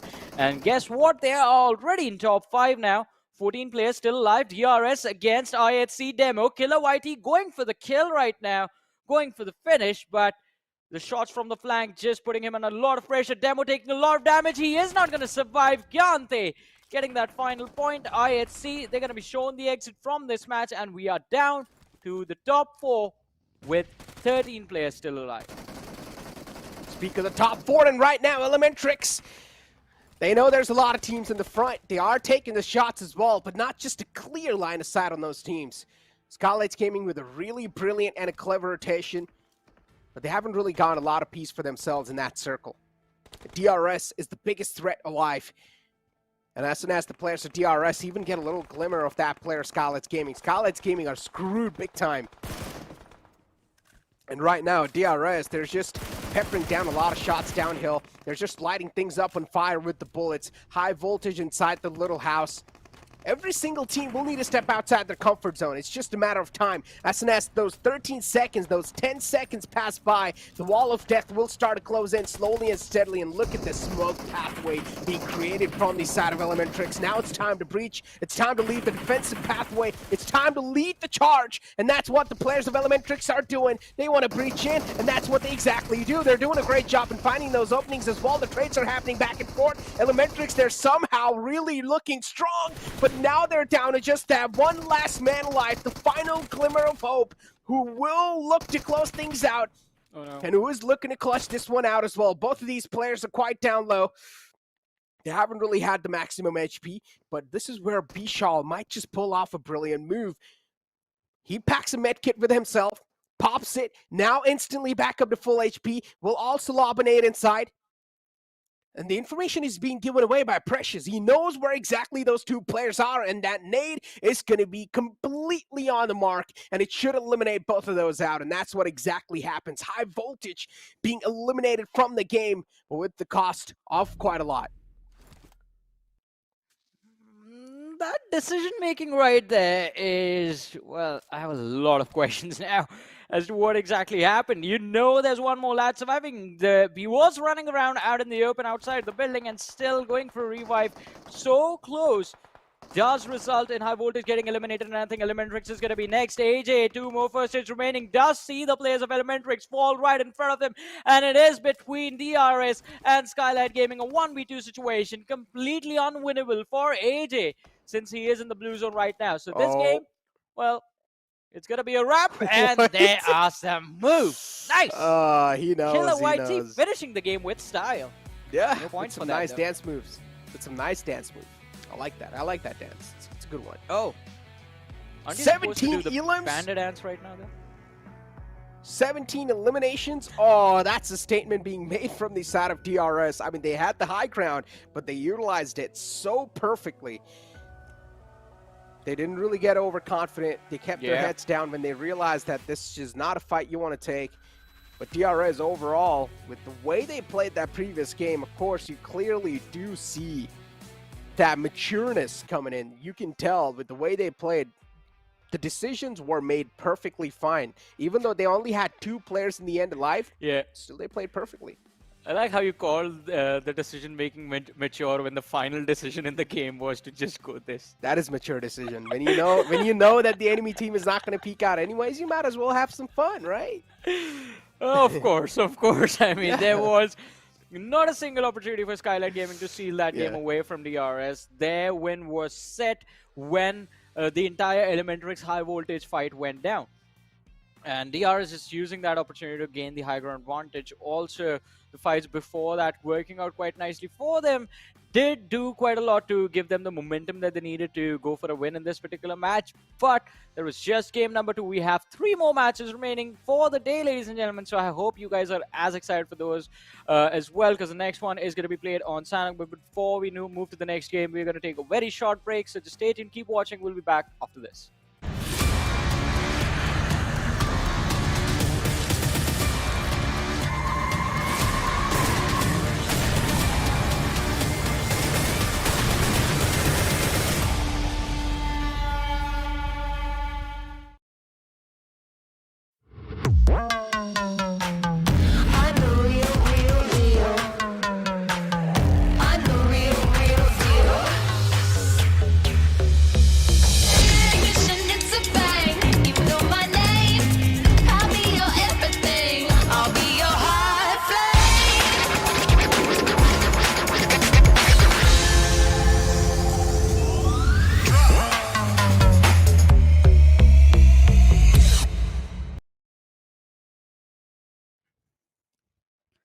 Welcome back once again, ladies and gentlemen, to the PMPL South Asia Fall Season of 2022, brought to you by the Oppo F21 Pro. This is Super Johnny Johnman Necro alongside with me. 2 games done and dusted. DRS having an incredible win in the previous map of Miramar. But before we move on to Sanhok, Necro, what all did you notice in the previous game?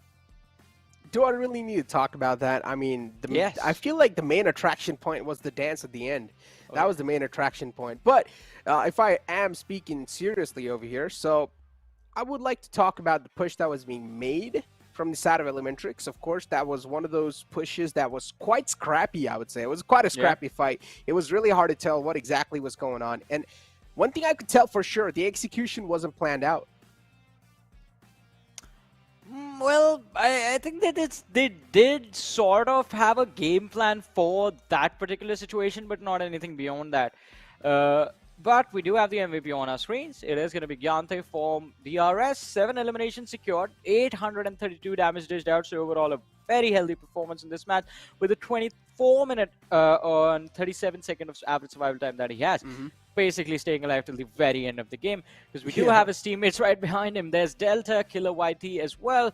And it was an incredible run from these 3 lads of DRS, securing 17 eliminations in total. Yeah, and not just that, another thing to talk about over here is that IC fight against the players of DAX. With the way they position themselves, it clearly seemed like they are way too confident in that fight. While DAX, on the other hand, they were able to deal a lot of damage to the players of IT. I don't even think so in that fight. DRS dealt a lot of damage to the players of IT in general. DRS were the one to take out the players of DAX. But DAX itself, they dealt so much damage to IT that IT were handicapped big time to fight against the players of DRS. And DRS got a massive edge in the end right there. IT needed a breach inside the next circle. They didn't really have that great of a positioning. Players of DRS knew exactly they have a little positional advantage, and they played so perfectly around that. IT, we saw them getting a little too complacent all the time in those fights as well, even against the players of DRS. We kept on seeing them. One player would just stand up from his position, would run around, catch a lot of fire onto himself, will prone down, heal himself up, and do the same thing again.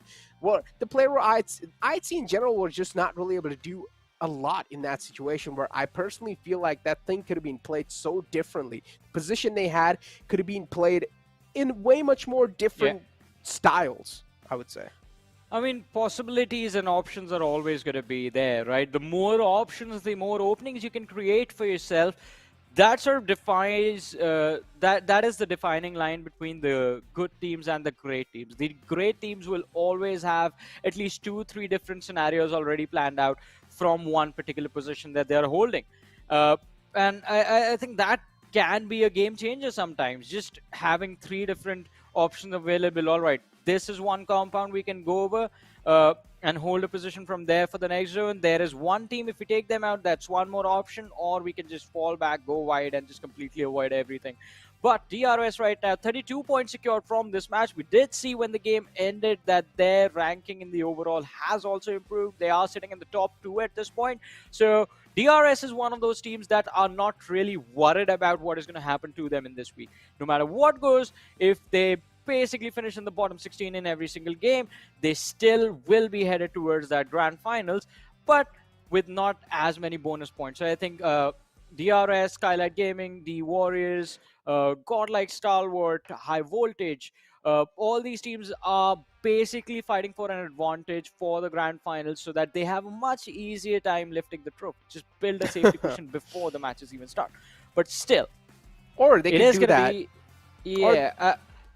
Right, you go ahead first. I was about to say, or they can do that in the grand final itself. I mean, it shouldn't be that tough, right? You're not getting a lot of cushion, let's be honest. Yeah, it's like 2-3 points right now. Yeah, I mean, even if you do win a bonus game, that's like 20 points you're getting. I mean, that's like, if you do end at the first spot in league stage, that's like 20 points you're getting. Yeah. So every week, 20 points.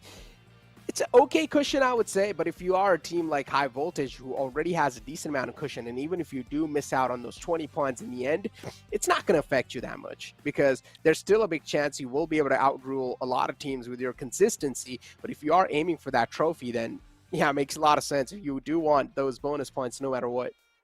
Yeah, every single time the week rolls around, you're going to be hoping that you do get those 20 points to your name and make things a little bit easier for you moving forward. But looking at the rankings for this particular week, ladies and gentlemen, we do see DRS sitting on the first position with 32 points to their name. Just one game played, starting the day very strong.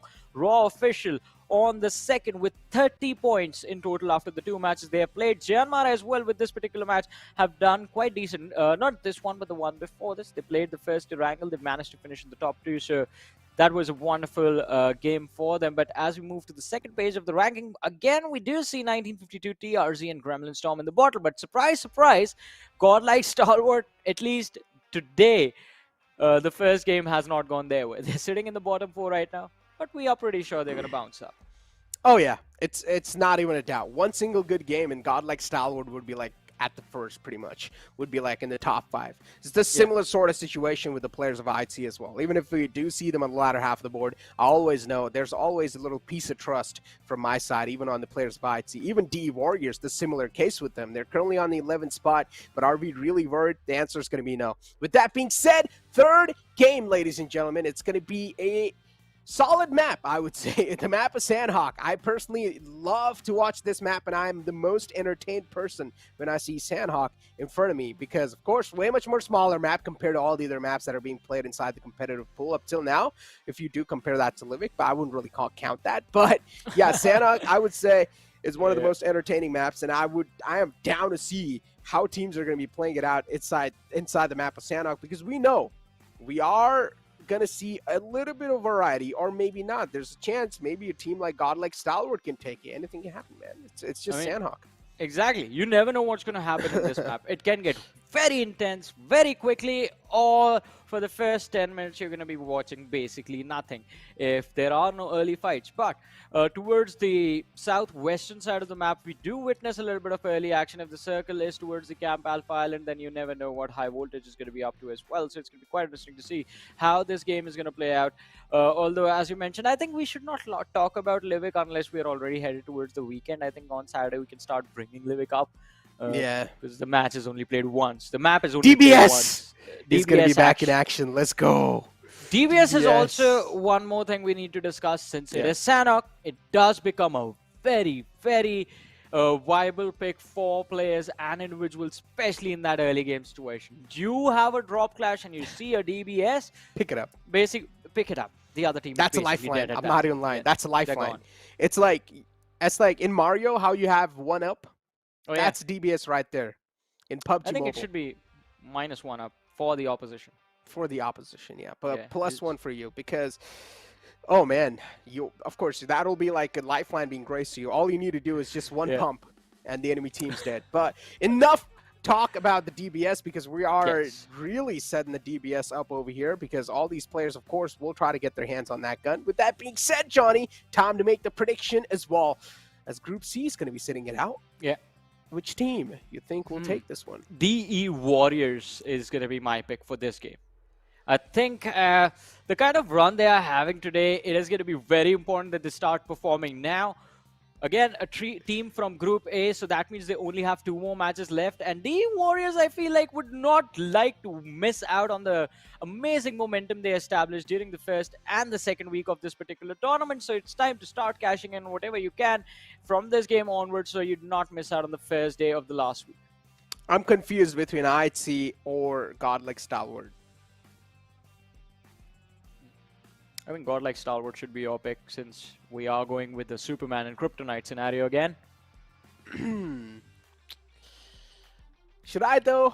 Yeah, maybe. You know what? Yeah, go with Godlike Stalwart, man. Yeah, let's go. Let's do this. I think so. Godlike Stalwart, they should win this. Come on, guys. I've picked you guys up. Pick up. Imagine if all 4 players of Godlike Stalwart have DBS as their secondary weapon and M4 as their primary weapon. Oh, that would be a deadly squad. But that's not what we see all the time. Yeah, I think us witnessing a situation like that on the first day of the last week, a little bit close to impossible. But maybe on the last day, maybe on that Livic game, we're going to see an entire team running around the map with nothing but DBS. No, that's not going to be the case. Come on, you at least need the M4. M4 at this point is like a, it's not even a gun. It's like a, I don't know how to express that in words. It's like a big, just a brand, I would say. It's like a brand. If you don't have M4 in your backpack, if you don't have M4 in your inventory, people would say, are you really playing the game? I think there is an alternative to the M4 these days. It's going to be the UMP. Extremely brutal in the close ranges. I mean, it's been months since the update came out where the UMP was buffed. And since then, everyone has been using it. Well, it started off with UMP being the secondary, and slowly and steadily we just started seeing UMP move up as the primary weapon with the with whatever the players wants. I mean, it's usually the UMP and the M4, UMP and the AK. That's the sort of combos the players usually have been running. Otherwise, if you do find an airdrop, whatever is in it, unless it's an AUG, because that is something that I think, I don't know why, but people just avoid the AUG every single time. I did like it. Like that weapon in the earlier stages. Then the Groza came out, which was better. I mean, it's like, if you really do have the M4, do you really want the AUG, though? That's the question, right? Yeah. At this point. Fair enough. They're pretty much like the similar guns, but I would still say AUG is a better one, if you do ask me. But again, it's an airdrop weapon, and are you willing to put that extra bit of effort? My answer is going to be no. Why make things more difficult for yourself when you have an easier option? Exactly. Exactly. That's something we should be talking about. Yeah, I mean, of course, as humans, we just go for an easier option no matter what. We never try to overcomplicate things. And I would say that is probably the smartest way to do it as well. Work smart, not hard. Yeah. A lesson for life. Bye. Loki, you should start a channel. Lessons of Life by the Casters. 101. Yeah, I think you give us enough footage of Miramar. I think that is going to be a possibility. But let's see. This time on Sanhok, ladies and gentlemen, the trajectory of the plane starting from the eastern edge of the map, headed towards the northwestern part, towards Houghton. And the trajectory does not matter over here. You do see quite a nice spread of teams on the entire map, with the circle moving towards the southern side. Raw Esports, smack in the center of the zone, are going to be feeling quite comfortable for now, though. They have been surrounded from either direction by the players of DRS and A1NB. But look at this. Oh, it seems like there was a little bit of a drop collision between Skylightz Gaming and 1952. And Mafia Ninja has barely managed to walk away alive. Uh-oh, Mafia Ninja cannot afford to go down this early inside the game. He is a crucial man. He has the biggest hand inside the success of the Skylightz Gaming squad. So if he does go down, that's going to be a big problem for this entire Skylightz Gaming squad. Mafia Ninja needs to stay alive. But 1952, they've realized that they've got him in a deadlock. Maybe just letting him away like that shouldn't be a good option. But no, instead, 1952, they're on a run themselves. They don't want to take this fight, no matter what. They just want to back away, harms free. And I would say it's not a bad option, of course, considering the fact that it's still the early phase of the game, and in a little bit of stalemate situation, you're sacrificing on time and loot.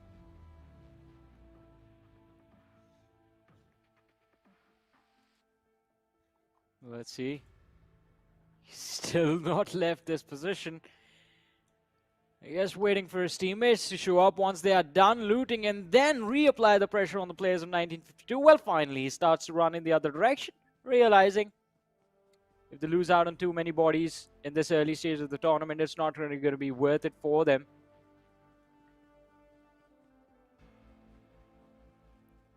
Skylightz Gaming kind of in an interesting spot right now, since the team does realize they are outside this first circle for now, and the opposition that's standing in their way are, well, have been made aware of their position. So it's going to be quite easy to be gate kept from here on out. IT's dropped all the way down south on the right side near Kampong, Docks. They are spread out as well.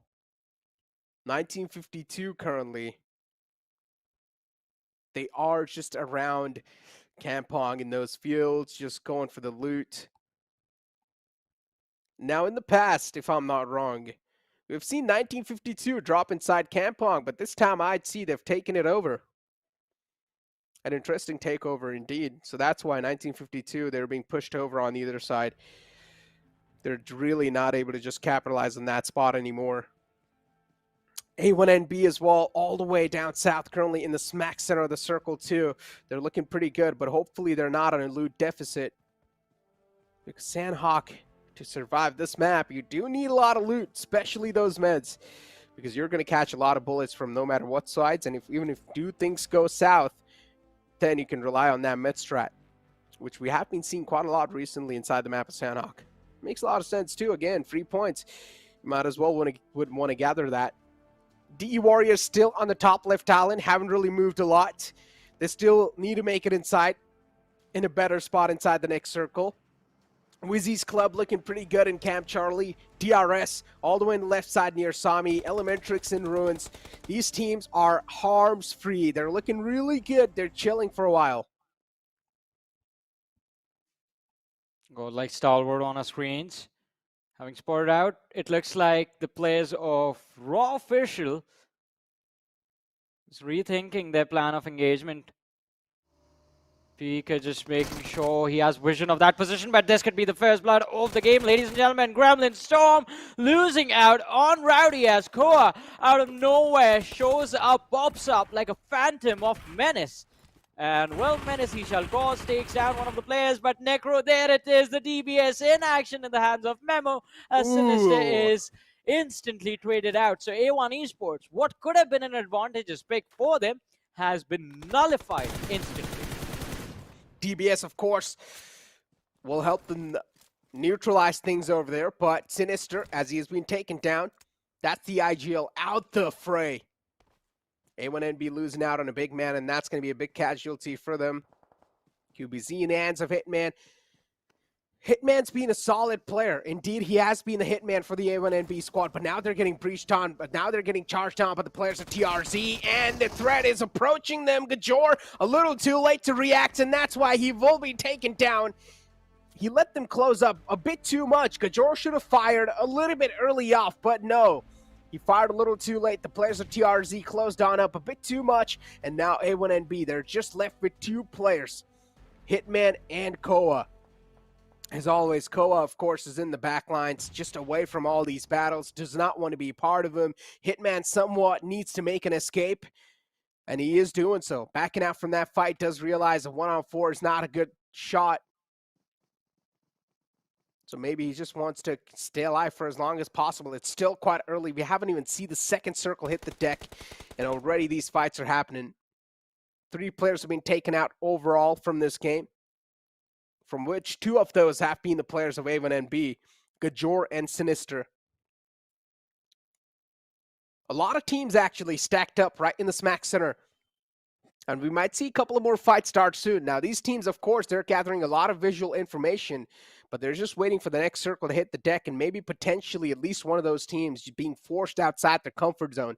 With that being said, airdrop 1's on the board too. It's going to be the MG3, and trust me, this gun is so harmful. It's so deadly on this map. Well, let's see though. Will be the wielder of this weapon right here. TRZ Mamba still pruned out. Alongside the crate of one of his victims. But let's see. Not really an opportunity for TRZ to engage upon anyone. They did see the players of Godlike Stalwart quite close to them. They do realize Raw is waiting for them underneath this hill. There's the lads from Gremlin Storm as well. But TRZ quite exposed out in the open on top of this hill with nowhere left to go. Only one option remains. Just stay hidden for as long as possible and lay out a trap for people trying to move towards you. Imagine if TRZ, they're going to be prone out all 4 players like this, and Raw just ran through them. They're going to run into a meat grinder at that point. I think from here on out, the entire game plan for TRZ, it's just going to be about how patient they can be. Since they do have the center of the zone for themselves, if they are patient, I think this game is going to be much easier deal for them. But look at this action. Did see the player in the distance, so far away, the players of the Warriors, but he does not care. How is he even seeing them? It's hard for me to see it on my monitor. How does he see it on his device? I have no idea. I think at this point, even he's shooting blind. I think so, yeah. He is probably. He probably just saw a little pixel. Yeah. And he thinks that, oh, okay, the enemy is there. So, yeah, he is taking shots. But he's taking those shots perfectly. I doubt he's just shooting blind. But, yeah, he's definitely spotting those players. All right, I got it. I think he is seeing the pixels as well. Plus, the players of DE Warriors are shooting towards him as well. So, he's just waiting for the... whichever directions, whichever direction the shots are coming from. He's just shooting at that one. But yeah, he's doing a great job just suppressing those players down and making sure they're not really going to peek over the ridge. As we have airdrop 2, and it's going to be the MK14. Not sure if that's a good choice of weapon. Mostly in this map, I would say, you would like to use this weapon as an automatic. And that's what majority of the people do as well, right? If they have the MK14, they would, like 90% of the times, they will just use it as an automatic weapon instead of using it as a DMR. Or I would say it really does depend on the situation that you're in. Yeah. D Warriors, on the other hand, doesn't seem like there's any sort of threat around them. So they're just going to try to move around, gather a bit more info, try and reposition themselves, maybe in a potentially in a better spot. But right now, they're moving outside the circle, so I don't exactly know what the game plan is. They're moving in all the way from ruins. And if I'm not wrong, they want to breach in inside the circle all the way from down south. We'll talk about moving down south, and I think the zone heard you, Necro. Yeah. You do see a southern shift towards Camp Charlie, and I think this is going to create a lot of trouble for the players of T2K, because look at the map. They are just right next to the to the Paradise Resort, and now they're finally starting to move down south. But A1 Esports, on the other side, having dropped Snipe YT from the side of Janmara, are going to run towards him to secure this finish. And there's the second of the game. 2 players from the side of A1NB still remaining. Janmara, 3 players left. And I think all their attention is just focused in on the players of A1NB and just delaying a potential push from the players of TRZ. But a lot of quiet moments in this particular match. 11 minutes in, still all 16 teams alive. 60 players still remaining, so we are yet to see the first squad wipe of this particular match. But Koa, having spotted out Gunner in that sniper tower right there, he's going to try and see if he can take him out as soon as he gets up. Just a few small little bursts of the shots of M4 in that direction. No conversions though, yet. Yeah. I mean, right now, Koa definitely has Gunnar in a deadlock. Gunnar cannot move out. If he does, I mean, one thing's for sure, he's going to catch a lot of bullets. I'm not sure if he'll go down or not, but A1 and B in a decent spot, at least for now. Chan Mara in the front. We're not really seeing a lot of movement right now. Yeah. The circle seems quite beneficial to a lot of teams. It hasn't really pushed these players, pushed these teams outside their comfort zone. It has favored the majority of the teams inside the circle. So they didn't really needed to move from the initial position they had. And a good amount of portion of the circle as well is being covered in the waterways. So land mass, land surface is already being limited. The next circle is really going to be detrimental to a lot of teams.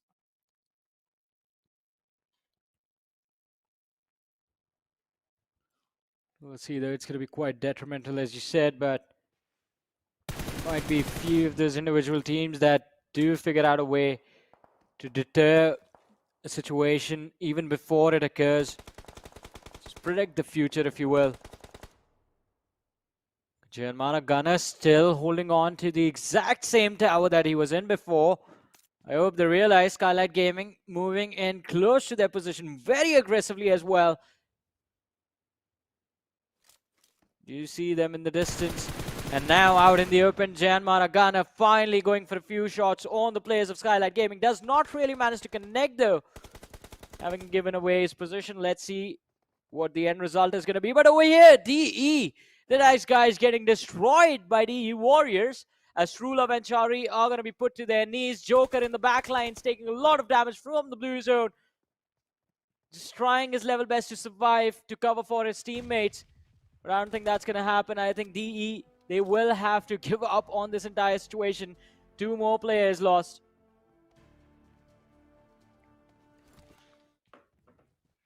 Finally, a little bit of battles happening. Those skirmishes are definitely there, but we aren't really seeing a critical fight happen yet. A couple of teams are handicapped. A1NB, of course, we saw them getting handicapped early off. So now, just with a 2-man, it's going to be next to impossible to survive the outburst that's about to break soon. As we have the players of DEW as well on a move. The circle is shifted away from them, so DEW, they realize no more time to waste. It's time for them to take things a bit more serious. VENOM Legends and Raw right next to each other.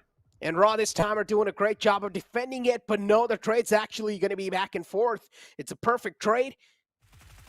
As Susan's managed to take him down. Raw might just be in a little trouble.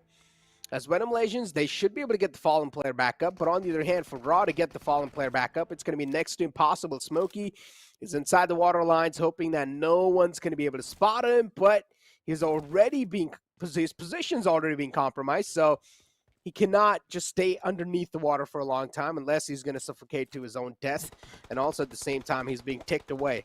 Next to impossible to save that man at this point. But on the other hand, his teammates, though, they're trying their best to try and neutralize stuff here, as they have managed to find another opening, and Susan instantly being confirmed as well. That's a big slip-up from the side of VENOM Legends. Yeah. They had an advantage, but now they've choked it.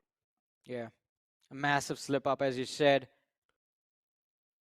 An opportunity presenting itself to VENOM Legends, and just that one individual being traded out is just going to swing this entire fight in the favor of Raw. Now look at Slipknot, has an amazing high ground advantage, can keep track of the players of VENOM Legends, and does see Gangsta moving out in the open as soon as he steps in the mortar. Gangsta knows It was a mistake. Slipknot is going to make it hurt. One more knock secured, and he's not the only one keeping an eye on the river now. Don't Liquid exactly from know. the other side as well. I'm sorry to cut you off, but I personally have no clue what was Yeah. that move from the side of Gangsta. Desperation. But do you really need to be desperate in these moments? I do understand, yeah, you've already been engulfed by the zone, but you also need to understand even the enemy team is inside the zone, so even they are taking the equal amount of damage. Maybe there's another way to take an exit from the fight from the backlines. Yeah. But instead, Gangsta decided to cross on over where he knew there's a big chance that the enemy is going to be there. And now, VENOM Legends, they've lost out on 2 players. Here you go. They have dug their own graves as there's only Frag Boy alive with a big burden on his shoulder to try and carry over. While the players are raw, the rest 2 players are already on the move. And look at Raw, though. Mhm. They're doing such a brilliant job taking on the players of TRZ as well while they rotate. But look at this Frag Boy. Oh my goodness, what an amazing move from Slipknot. He jumped right in front of him, just bunny hopped out of the line of fire, and then came back with the 1-pump gun. Yep, and that's all you need. But now you have Deadeye's Warriors and even Skylightz Gaming up against the players of IHC. IHC with the high ground. Alex does realize he will need to fall back from that one, as there was a big nade parade just flowing on his way. IHC, they're looking pretty comfortable inside the circle. On the other hand, Skylightz Gaming hugging the blue. They need to make a presence inside the circle. Slowly and steadily creeping and crawling their way in. There's a big chance they might be welcomed by the players of IHC. And Alex as well is just swimming. He's having a great time. T2K up against the players of TRZ. Now finally a lot of fights are going to start to break down. This Sanhok game is being quite slow. But this late game is being set up even better. Definitely. I think the final few moments of this particular match are going to be extremely, extremely chaotic. But let's see, Sandesh right now just trying to see if he can take care of the players of TRZ. Has one man already bleeding out. The other lad, Atomic, just trying to see if he can survive in the water. On the other side there, Deadeye's guys taking an exit from this game on the 15th position. Not really a position where they want to be, but look at this. So Atomic is bleeding out slowly and steadily. All that lack of oxygen is starting to hurt now, and there he goes. Oh, but from the Rare Legend taking extreme fire, the players of IHC show up. IHC. And also the players of Skylightz Gaming are being a big problem. Skylightz Gaming have the high ground, so of course they're going to have a lot of line of sight on the players in the front who are in the lower grounds. But they don't have the positional advantage. Skylightz Gaming, they need to move in, and unfortunately in the front are the players of IHC who will try to hold them off. Bay, TRZ being picked off. Nice move from the side of T2K, and Sandesh is going to put that final nail in the coffin as we have WIZZES Club with all the 4 players. They have managed to survive for a long time. Camp Charlie has been their saving grace, but there has to be some sort, or there has to be some point in time inside the game where they'll need to leave that Camp Charlie area. And it will occur soon. And Skylightz Gaming are taking the shots. T2K in the front. Skylightz Gaming, if they decide to move away, T2K are going to be a big problem for them. So they cannot just ignore the problem in the front. They will need to try and take care of the players of T2K. But how are they supposed to do that? As soon as they take care of T2K, it's going to be the players of IHC welcoming them with open arms. Skylightz Gaming are screwed big time if they do manage to make a rotation, though, on the right side. And they do realize that the right side is clear a bit. Then maybe things can be a little different. But unfortunately, they only have 1 vehicle available. Yeah. And it's not just them. WIZZES Club in a world of trouble as a circle just moves completely away from them. On the other side of the river, Elementrix, Godlike, Stalwart, DRS. The team holding the bridge right now are going to be in a world of hurt. IHC, I think they have a pretty nice position for themselves. Demo, I think, has seen the players of Skylightz Gaming moving on top of this hill right in front of him and has relayed this information to his teammate Alex. But look at this, Octopus from WIZZES Club waiting patiently for Elementrix to get in as close as possible. Goes for the spray with the UFP, but a massive, massive blunder as Bishal and Precious just run right through him, and before WIZZES Club realized what happened, the entire team gets eliminated, as it wasn't just the players of Elementrix who showed up, it was godlike Stalwart as well. WIZZES Club down to their last surviving player, and I don't think he's going to stay alive for long. But it is Domain though, so let's see what is going to happen. Elementrix also down to their last two, Orange and B-Shaw left standing. I mean, they're on the verge of getting eliminated no matter what. Yeah. And B-Shaw is just running in like a bull, but he still somehow wins it. Oh, a lot of shots whiffed. WIZZES Club. They've lost out on the mat, but at the same time, even Elementrix, they cannot afford to stay outside. Orange's ball will not have the Mets to back himself up, and Elementrix are going to fall right after on the 11th spot. Definitely not the places to get taken out from, but let me tell you what, Skylightz Gaming, for them, the pressure is now going to start to subside, as they have somehow managed to find a little bit of wiggling room, and they have managed to wiggle themselves in. I'd see another big problem to take care of now. It's going to be the players of T2K, but to approach this fight is going to be next to impossible. Skylightz Gaming will try to stop them in their tracks. And these will be free elimination points if IHC do decide to push, so IHC will need to play this a little bit more safer and cautiously. And IHC are well aware of the fact as well that they will get shot at in the back if they do approach in this fight. What sort of approach will they use? They do have the smokes to shroud himself up, but the smokes are not going to do that good of a job no matter what. But Sanchir finds the opening. Mafia Ninja goes down as Sandesh will move outside the blue, and that's a great angle. Will catches him off guard. IHC, as they are on the verge of collapsing, but might just not yet. IHC, they're somehow pulling this battle back in their hands, but no one's going to be the answer, as Jane in the back will shut him down. Well, completely ignoring the players in the distance, IHC are going to pay a heavy price for that, taking an early exit from this game. Ladies and gentlemen, we're down to the top 7 teams, 12 players still alive. T2K doing a pretty phenomenal job. One more knock is going to be secured by a legend, as Mr. Boro is going to be taken out. And he goes on to secure the finish as well. No, the finish went to the players of Janmara. Skylightz Gaming, as they tried to make their way down the slope, forced to take an exit from the lobby. Same goes for the last surviving player of Janmara. He gets finished off as well. Down to the top 5. Look at this dog. Oh, just drops in the face of Sus and shoots him with a UMP. An easy target just sitting out in the open, and he gets blown to pieces because karma is a thing apparently. It's just crazy how you give these teams even a little sound cue and you're already just dead. Those nades are being cooked to perfection. Yeah. Not overcooked, not undercooked, perfectly blows up in the air, right on his face. And DRS suddenly have a big man advantage inside this one. How are DRS managing to pull this off all the time? Speak of consistency, they're being consistent in getting these chicken dinners and getting these insane amount of points in their hands. As T2K, they're being pushed behind this little shack, as they do realize there's a big chance they might be able to slip away and nade inside, and now even the wall of death is going to engulf them. They're getting ticked apart slowly and steadily. Skylightz Gaming. It was the players of Stalwart, my bad, not Skylightz Gaming. But yeah, Stalwart, they were able to stay alive for a long time too. Yeah, extremely long time, but I guess we all know who today is going to be dominated by DRS, ladies and gentlemen. Another one in the bag, and this time the elimination numbers might not be that great, but hey, chicken dinner win is a chicken dinner win. They do get those 50 placement points for themselves. Yeah, and I don't know if you noticed, today Sanchir is playing instead of IC. Oh, yeah. This is a good thing that the players of IT are doing. They're experimenting around with their roster. And I mean, personally, a lot of people would disagree with me when I say this.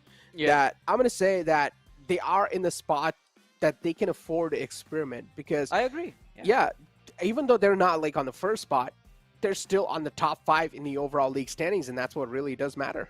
Exactly. Right now, they have a very comfortable position to do whatever they want. They can, I mean, try whatever combination of players they want, because once you actually get to the finals, it's going to be very difficult to find yourself in a position like this.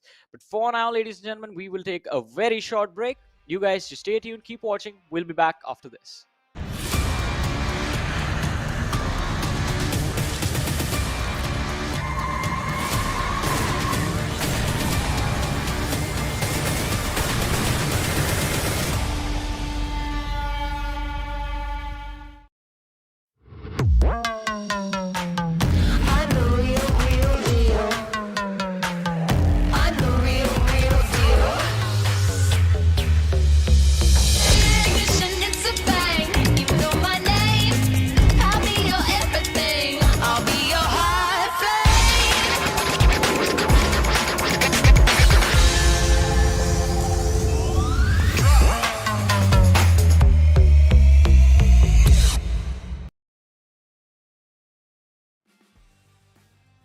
Welcome back once again, ladies and gentlemen, to the PMPL South Asia Fall Season of 2022, brought to you by the Oppo F21 Pro. This is Super Johnny, joined by Necro alongside with me. 3 games done and dusted. DRS getting a back-to-back chicken dinner in the previous 2 match. I think, Necro, the momentum for this team is looking extremely solid, at least for today, quite contrary to how week number 2 went for them. Yeah, I mean, these soldiers are definitely trying their best. One thing can be said for sure. An action, the MVP of the player of course, Godlike Stalwart.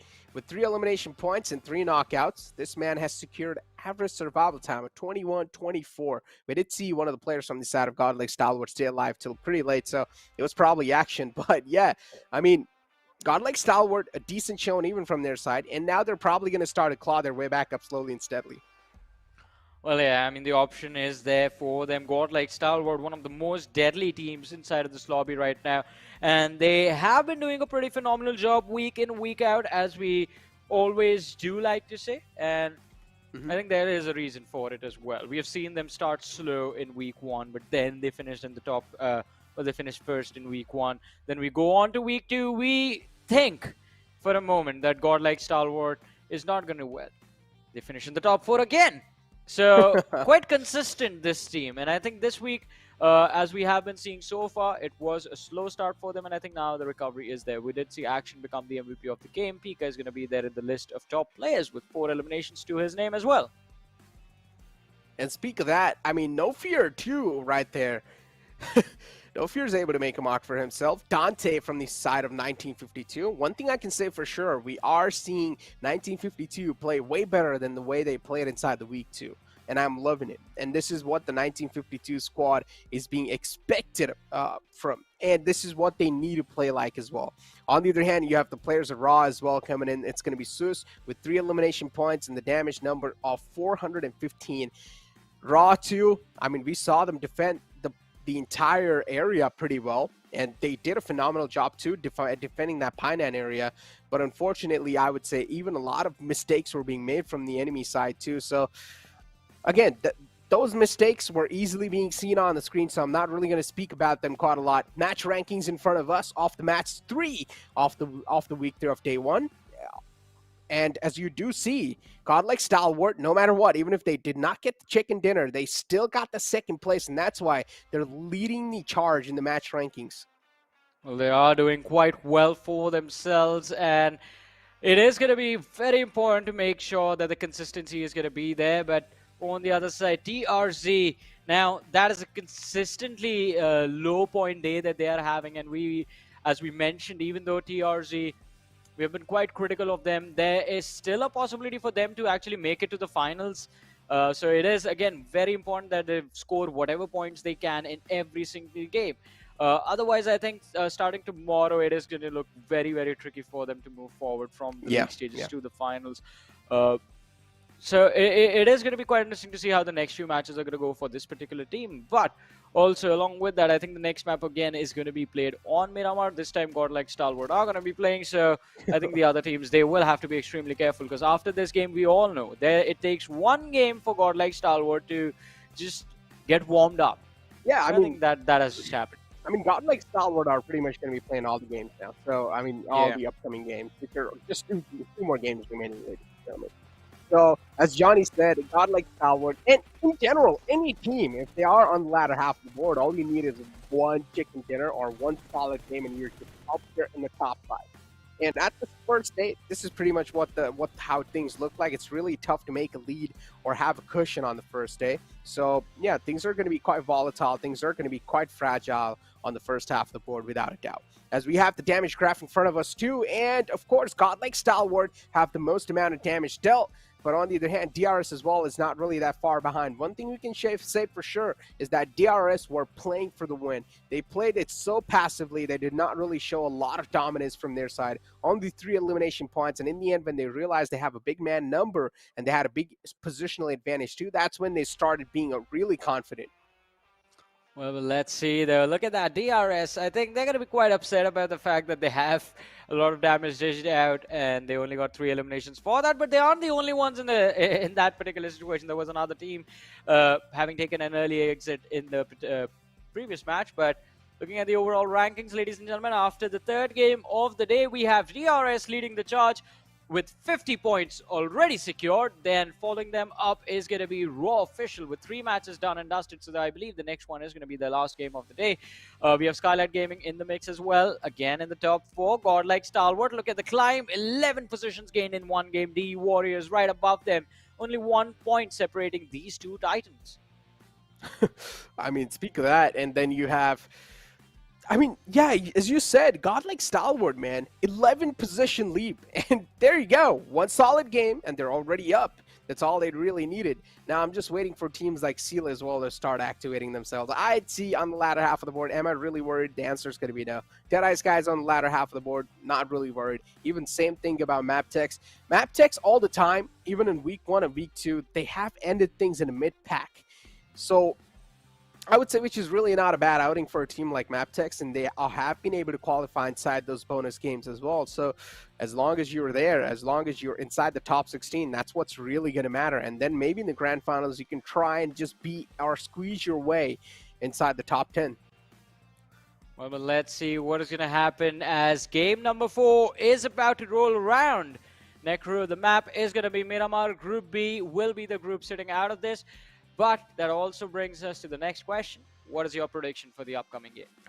Group B, that means Skylightz Gaming, Raw, A1 Esports, and even 1952 aren't going to be playing inside this one. Which means Group C is back in action. High Voltage, MABETEX. All of these are pretty solid teams, Johnny. And we saw MABETEX, they're currently in the latter half of the board. Yeah. Now, I've been going with Godlike Stalwart, or pretty much we've been going with the Mongolian teams for a long time. Now I want to give someone else a shot. I'm going to go with the High Voltage. We know they are another one of those constant teams. They are one of those teams that do like to be pretty consistent. So I think so High Voltage can be a good answer to the domination that the players of DRS are showing. I think definitely it is going to be very interesting. I wanted to pick High Voltage as well, by the way. You can go with it. Alrighty, I go with High Voltage again then. Because, as you mentioned, I mean, High Voltage have time and time again, day after day, proven to be one of those teams that can, in fact, go toe-to-toe with the Mongolians in terms of their consistent runs. Week 1, they looked incredible. Week 2, they looked even better. When the competition got tougher, High Voltage just improved so much. And coming into Week 3, I think the first few matches have been very unlucky for them, but we do expect them to bounce up as well. So hopefully in this game, we're going to see them walk away with the chicken dinner. Maybe. Anything can happen over here because so far, I'm not going to lie, things are being quite unexpected unless if it's the domination from the side of DRS. And one thing I love about DRS is that with the way they play all the time, even if they are inside a really tricky situation and where you think that, okay, maybe this is going to be a situation where DRS might not be able to come out on top, they still do. And it's because the sheer brilliance every single individual has in their team. The decision they make on the mark, the decision they make on that spot itself to take a fight or not, it really does matter for a team to gel up in a well-oiled machine, I would say. And that's what really does separate a really good team and a good team away. So now both of us have gone for the same team. You picked High Voltage, I picked High Voltage as well. I think today our record has not been that great there, so now I'm worried about High Voltage. Well, hopefully we're going to keep our fingers crossed. Hopefully they do well in this game. Don't say that. I mean, we can be lucky sometimes as well. I mean, I've been more luckier than you, for sure. So yeah, just one extra time. Once, it doesn't matter. Still, the odds are more with me, so you can say I have been cursing teams less. So it's a 1 in 16 chance every single game. The odds are with no one, my friend. We're basically gambling over here. Technically. Do not gamble, kids. It's not a good thing. It's not good, It's not good. Do not gamble. It's a really bad thing. Bad. Mommy, daddy will be upset. But from that, as we do move on to the second last game of the day, it's going to be quite interesting, Johnny. Second last game, man. I'm down for this Miramar because the previous Miramar was being won by the players of course, DRS, and they won it in quite a dominating fashion too. Yeah. There's a chance they might win it again, but the main problem here is that now a team like Godlike Stalwart is back in this Miramar to get the revenge, and we know currently they have been the best in Miramar. I mean, definitely. Godlike Stalwart Miramar is one of their strongest maps. Yeah. And DRS, as you mentioned, 70 eliminations in the previous Miramar that they played. There is a hat-trick opportunity for DRS right now if they've managed to walk away with a win in this game as well. And if that happens, I think the confidence of basically every other team in the lobby is going to be completely shattered for the last game. Might as well just give that one away to DRS as well. But the bright side being, I think this game we are going to witness a lot of interesting fights, to say the least, because if DRS versus Godlike Stalwart actually happens, it's going to be very fun to watch, considering both the teams are extremely close to each other in the start of the game as well. There is Elementrix in the mix as well, who can be a catalyst and can swing the advantage in the fight either way if they try to third party, which I think has hardly happened in the last 2 weeks this tournament has been going on. I mean, this collision would be quite interesting, right? DRS, on the other hand, is more kind of like a tactical approach, tactical nature sort of a team. Yeah, they do tend to be aggressive a lot of times. They do not shy away from from fights without a doubt. But if a fight is being pushed on the players of DRS, one thing we know for sure is that they're not going to be overconfident. They will instantly put themselves in a defensive stance, and that's what I love about this team. On the other hand, if you see a team like Godlike Stalwart being pushed up on, they will start being proactive themselves. They will start being aggressive against the team that is being aggressive against them. So, two completely different play style. When these two collide, I want to see how things are going to be panning out, because of course Godlike Stalwart will keep on breaching in while the players of DRS will be holding some defensive angles. If you ask me which team has the advantage in this fight, I would say DRS, of course, a team that is being playing defensive and holding angles, but anything can happen. Godlike Stalwart, they sometimes just pull off some sort of moves that separates them from any other team inside this lobby. Well, but let's see. Flight path this time around, leaning heavily towards the southern part of the map, is going to make things a little tricky for all the teams that do like to play from those northern positions. As we do know, Dax, they like to start the game from El Pozo, but it's not going to be easy to even get there for them. Sealy Sport, Porto Palacio is going to be the place they call home, just like VENOM Legends do with the city of Impala. Usually that's the case. So what we are seeing right now is VENOM Legends dropping towards the western edge of the map. Susan is going to drop in the middle of nowhere. In fact, drops where the trajectory of the plane comes to an end. And we have a northern zone in a game of Miramar where the trajectory of the plane was completely towards the southern part. This game is going to be super fun, Necro. Yeah, the plane fly path has screwed up a lot of teams. Everyone. Including Godlike Stalwart. That means early game fight, and I'm up for it. We already do see one casualty on the field, and it's going to be Deadice, guys. Why is it on top all the time? Last time, it was on top in the Erangel game as we kicked things off, and now, again, it's on top inside Miramar, as the plane fly path was not really favoring this team. But yeah, Deadice, guys, a bad outing for them, that's for sure. A bad start. Godlike Stalwart, they themselves need to move towards Hacienda del Patron and towards San Martin. So it's going to be an interesting approach because they have teams like Elementrix right next to them and even T2K on the right side. So again, interesting stuff indeed. DRS as well is on a move, including the players of John Mara towards LSR. Yeah. And along with Jan Mara, I think DRS have been joined by the players of T2K as well. Just two lads, though, as we do see Rig and Jane still sticking together. Not even two, it's just one player from the side of T2K. If DRS, they stay behind, getting a little too greedy, too over-eager to go for that finish. Might be a risky play. Not a lot of teams inside the zone right now. Everyone, as we mentioned earlier, is being put in a troublesome situation because of how the flight path was and where the circle went in this particular match. Look at that. Sunday, she's just using the high ground advantage to hide.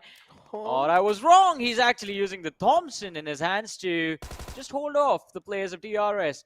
But does he have enough ammo to buy himself time for his teammates to show up? Dude, I've told you a lot of times, I hate this gun's iron sight.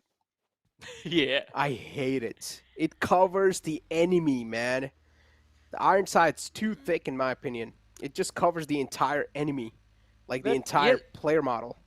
Here's the best part about Thompson, though. I think even at mid ranges, I don't think I would use this weapon at mid ranges, but at close range, you are not even going to ADS. You're just going to hip fire the Oh entire yeah, time. of course, yeah. I And- mean, you can put on red dot, and it's even good for Yeah. mid ranges. I would say mid to Yeah. long ranges. So it's pretty solid if you do have red dot. But with iron sight, it's not. It's a big no-no for me. I would not even consider taking shots in mid range at that point.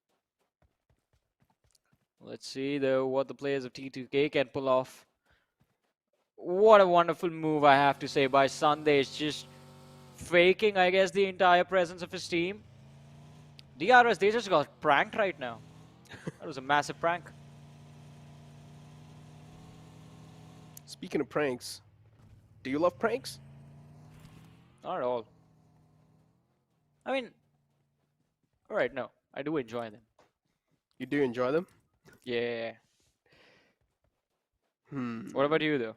Oh, I love those prank videos on YouTube, man. Yeah, we all like to watch them, but no one would. I'm pretty sure no one would enjoy being in one of them. at a No, certain dude, point. it'll be so embarrassing. No, Yeah. no. Even to do it, even to pull off a prank like that would be embarrassing to me. I don't know, man. I was thinking to make a video, but it's a whole other story. Let's not talk about it right now. You know, I mean, the early game phases are pretty much the podcast phases, but so far this Miramar has been a pretty good one. We are seeing teams taking a lot of damage early off. One team already got handicapped, which were the team of Deadeye's guys, of course. But later than that, we're not seeing a lot of movement.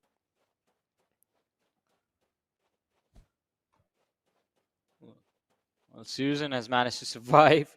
I wonder what pushed him to drop into the water, in fact, and what prompted Venom Legends to go for a split drop like this. I wish I was a fly on the wall in the boot camp. What? Yeah, so I could hear what they were up to. Interesting. A fly on the wall. How do you know flies can hear? That's my question. But I don't think so Johnny's here to answer it anyways. But as we do move on with the game, the circle has definitely screwed up a lot of teams. That's one thing. And now we have Susan over here just running around out in the open, knows there's no threat lingering around him, so he can afford to do that. And he hasn't even gotten a single gun in his hand yet. That's how much some of these teams are being screwed up. And he is really separated away from the pack too, so I mean, Venom Legends, you guys need to understand, they're all the way on the left side, near Ruins and El Pozo, and Susan is the only man on the right side, completely on the right side of the map. That is not a split, it's a complete unorganized spread. And Venom Legends, I mean, Susan right now, he needs to keep his head tucked down. He needs to stay safe if he wants to stay alive inside the game, because there are a couple of teams around him, actually. And there is GSM in the front. If he does want to stay safe, as I mentioned, the only key here is to camp around and just keep your heads tucked down, not engage in any of these fights. But as we do move on, there are now finally some teams who are starting to move inside the next circle. Again, in the Smack Center, there are teams like T2K who are looking pretty solid. Deadeye's guys as well. Unfortunately, Deadeye's guys doesn't have the man number, the man advantage. They're only down to a 3-man squad. Now, Kremlin Storm can be a big risk for the players of Deadeye's guys. I'm not sure if they are aware of the fact that they're being approached by the players of Kremlin Storm. But there's a big chance they probably are, because Kremlin Storm, they had a couple of vehicles in their hands. Godlike Stalwart inside San Martin, not looking to move anytime so far. They are being pretty lazy with the loot. They're taking their sweet little time, because it makes sense too. At the start, they took their time making their way inside the San Martin area, so they are still in a little bit of loot deficit. They are not really fulfilled with the amount of loot they have currently. IC and Deadeye's Warriors up against each other, as Demo was almost being caught in a big unfortunate circumstance, but Demo somehow managed to just slip inside the cover. So right now, Demo's looking safe, but Deadeye's Warriors themselves, they need to move away, and that's what they're exactly going to do. Deadeye's guys prioritizing the position better.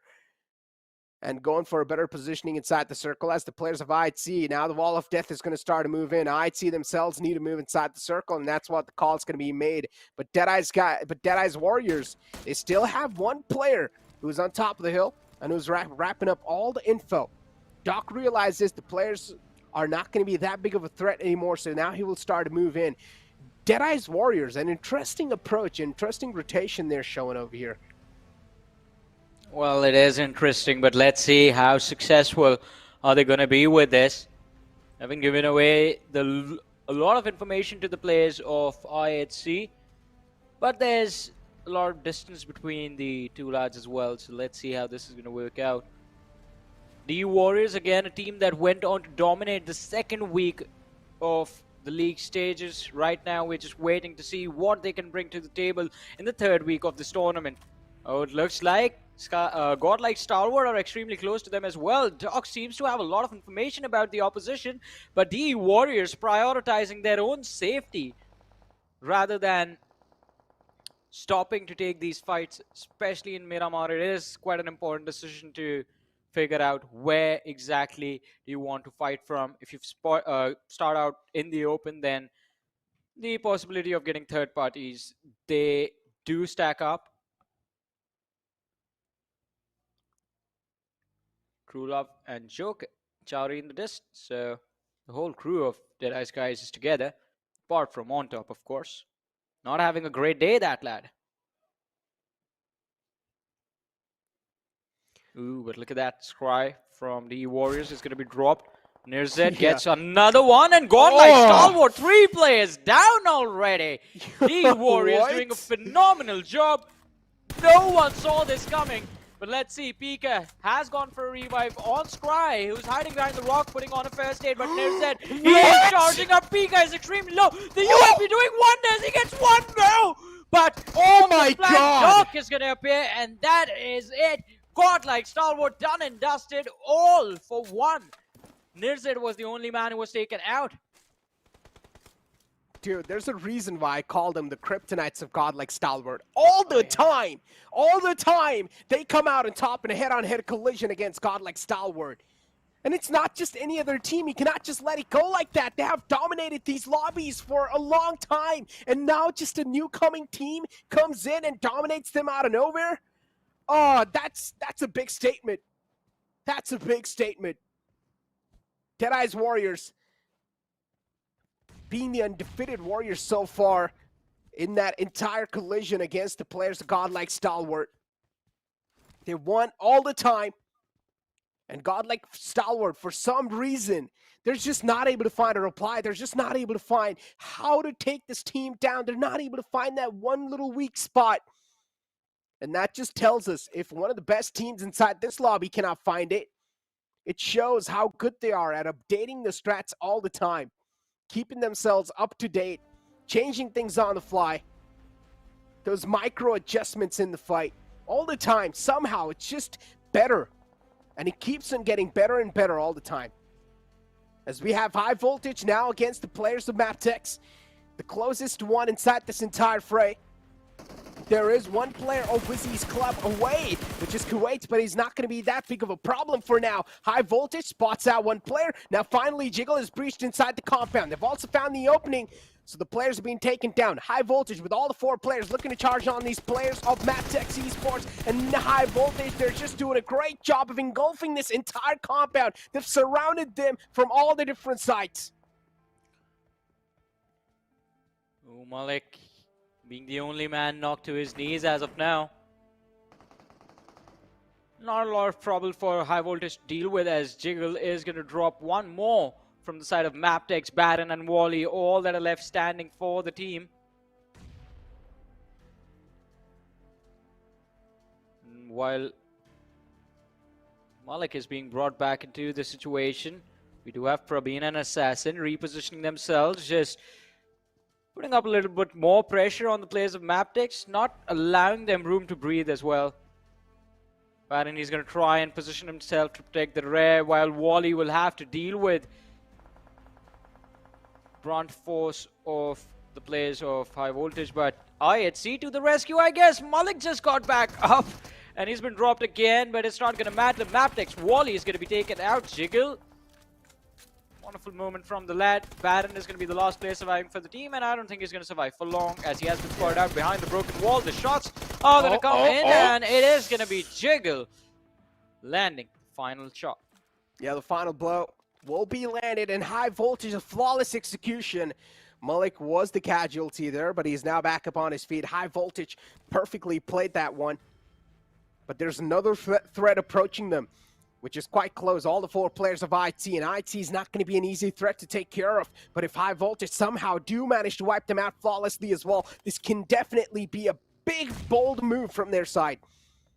IT, they really do want to take the fight to the players of High Voltage, but they have no clue that the one player is just sneaked around that compound wall. Praveen is keeping his position anonymous, waiting for Alex to be complacent. Alex, on the other hand, we know this man is quite aggressive, and sometimes he does get too ahead of himself. And we've seen those moments happen a lot of times in the past as well. Maybe that's the sort of opening, maybe that's the sort of opportunity the players of High Voltage are exactly waiting for. All the 4 players waiting patiently in a defensive stance, of course, relying on that tactical nature more, taking that slow-paced, methodical approach. Probably all the things I think MABETEX thought they could rely upon. Oh! Oh! That was nasty!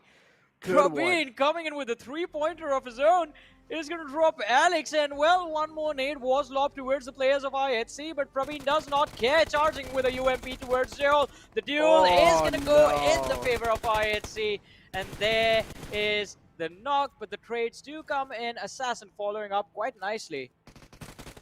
Again, a big mistake made from the side of Praveen. That could have almost cost his life. Before now, he's alive. Praveen got a little too greedy and tried to take out the man who was down. He wanted to get the confirmation. Another nade flows in, and now another man goes down as well. IT, somehow, they're crawling their way back inside the fight. They're able to claw their way back in. And the opening's being given away by the players of High Voltage, getting a little too over-complacent. We thought High Voltage would never do that, but that's what they've exactly done. They've fallen into the traps of the players of IT, and this is the exact opening the players of IT really needed. But instead, they utilized their time being bought to get away from that fight. IT does not want to take the fight to them anymore. Deadeye's Warriors, on the other hand, they're definitely taking the fight against the enemies. And they are able to come out on top in these duels as well. But unfortunately, in all those fights, they're only now left with 2 players to work with. As High Voltage, IT is still continuing to be a big problem in their foot. Now it's a 2-on-2 situation. Sanchir and Xiao versus Assassin and Jiggle. Assassin and Jiggle, of course, a deadly duo not to be messed around with. But I still don't understand, why did Praveen try to take out the down man first? He thought that the res is being stuck, and he tried to take out the player, but that one single move gave him a big disadvantage in that fight. Yeah. I think it would have been hard to predict exactly how that situation was going to play out. But let's see. I mean, there's still an opportunity for them to recover. 2 players remaining. Maybe they can secure a few extra placement points from this match. But for now, Elementrix on our screens. Yeta with the M4 is going to make sure that Janmara is always going to be in his crosshair. On the other side, TRZ, blunder after blunder. The players getting dropped by the players of DRS, D Warriors, and one of the lads knocked himself out as well. The circle, of course, shifts away as well. As WIZZES club, they're right in the smack center. Gremlin Storm inside the smoke. The smoke is being spammed with a lot of bullets, just being peppered away. As the M16A4 as well, the taps are going to come in from the side of Sandesh, hoping that maybe he will find that sweet spot. And they're just spamming through the smoke. They're just hoping for the best with those spams as well, and they are able to deal a decent amount of damage, but nothing critical. Just some chip damage to chip the players down. And that is something the players of Gremlin Storm are going to be completely fine with. They do have a decent amount of smokes available too, but soon they are about to run out of those. And if I'm not wrong, they're almost about to run out of those as well. So Gremlin Storm, this position is not worth it at all. As soon as the smoke fades away, their lifeline as well will probably fade away. But T2K, they're catching a little bit of return fire.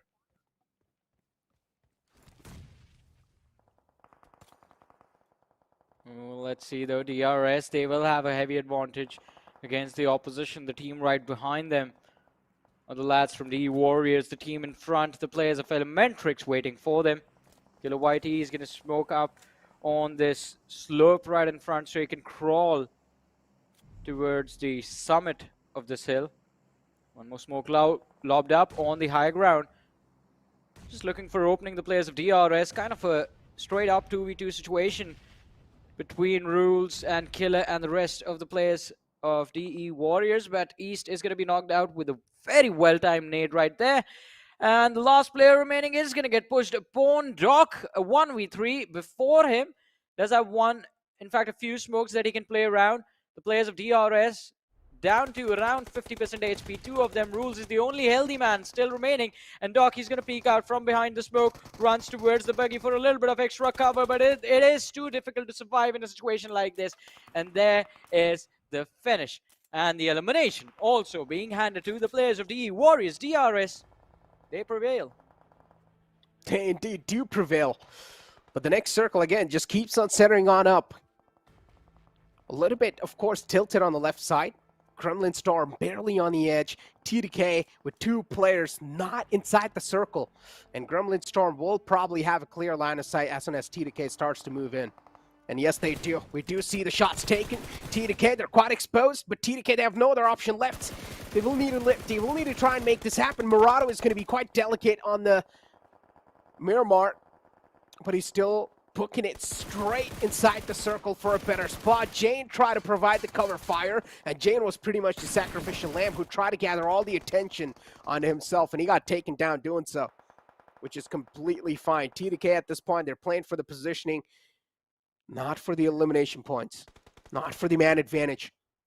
DRS, Delta as being the casualty. Precious from the side of Elementrix is the only man in the clotheslines of DRS to be taken care of. But DRS, they cannot take the fight to the players of Elementrix just yet. If they do, they will need to go on a high ground. And there's a big chance as soon as you do get on that high ground, you might get shot somewhere around you.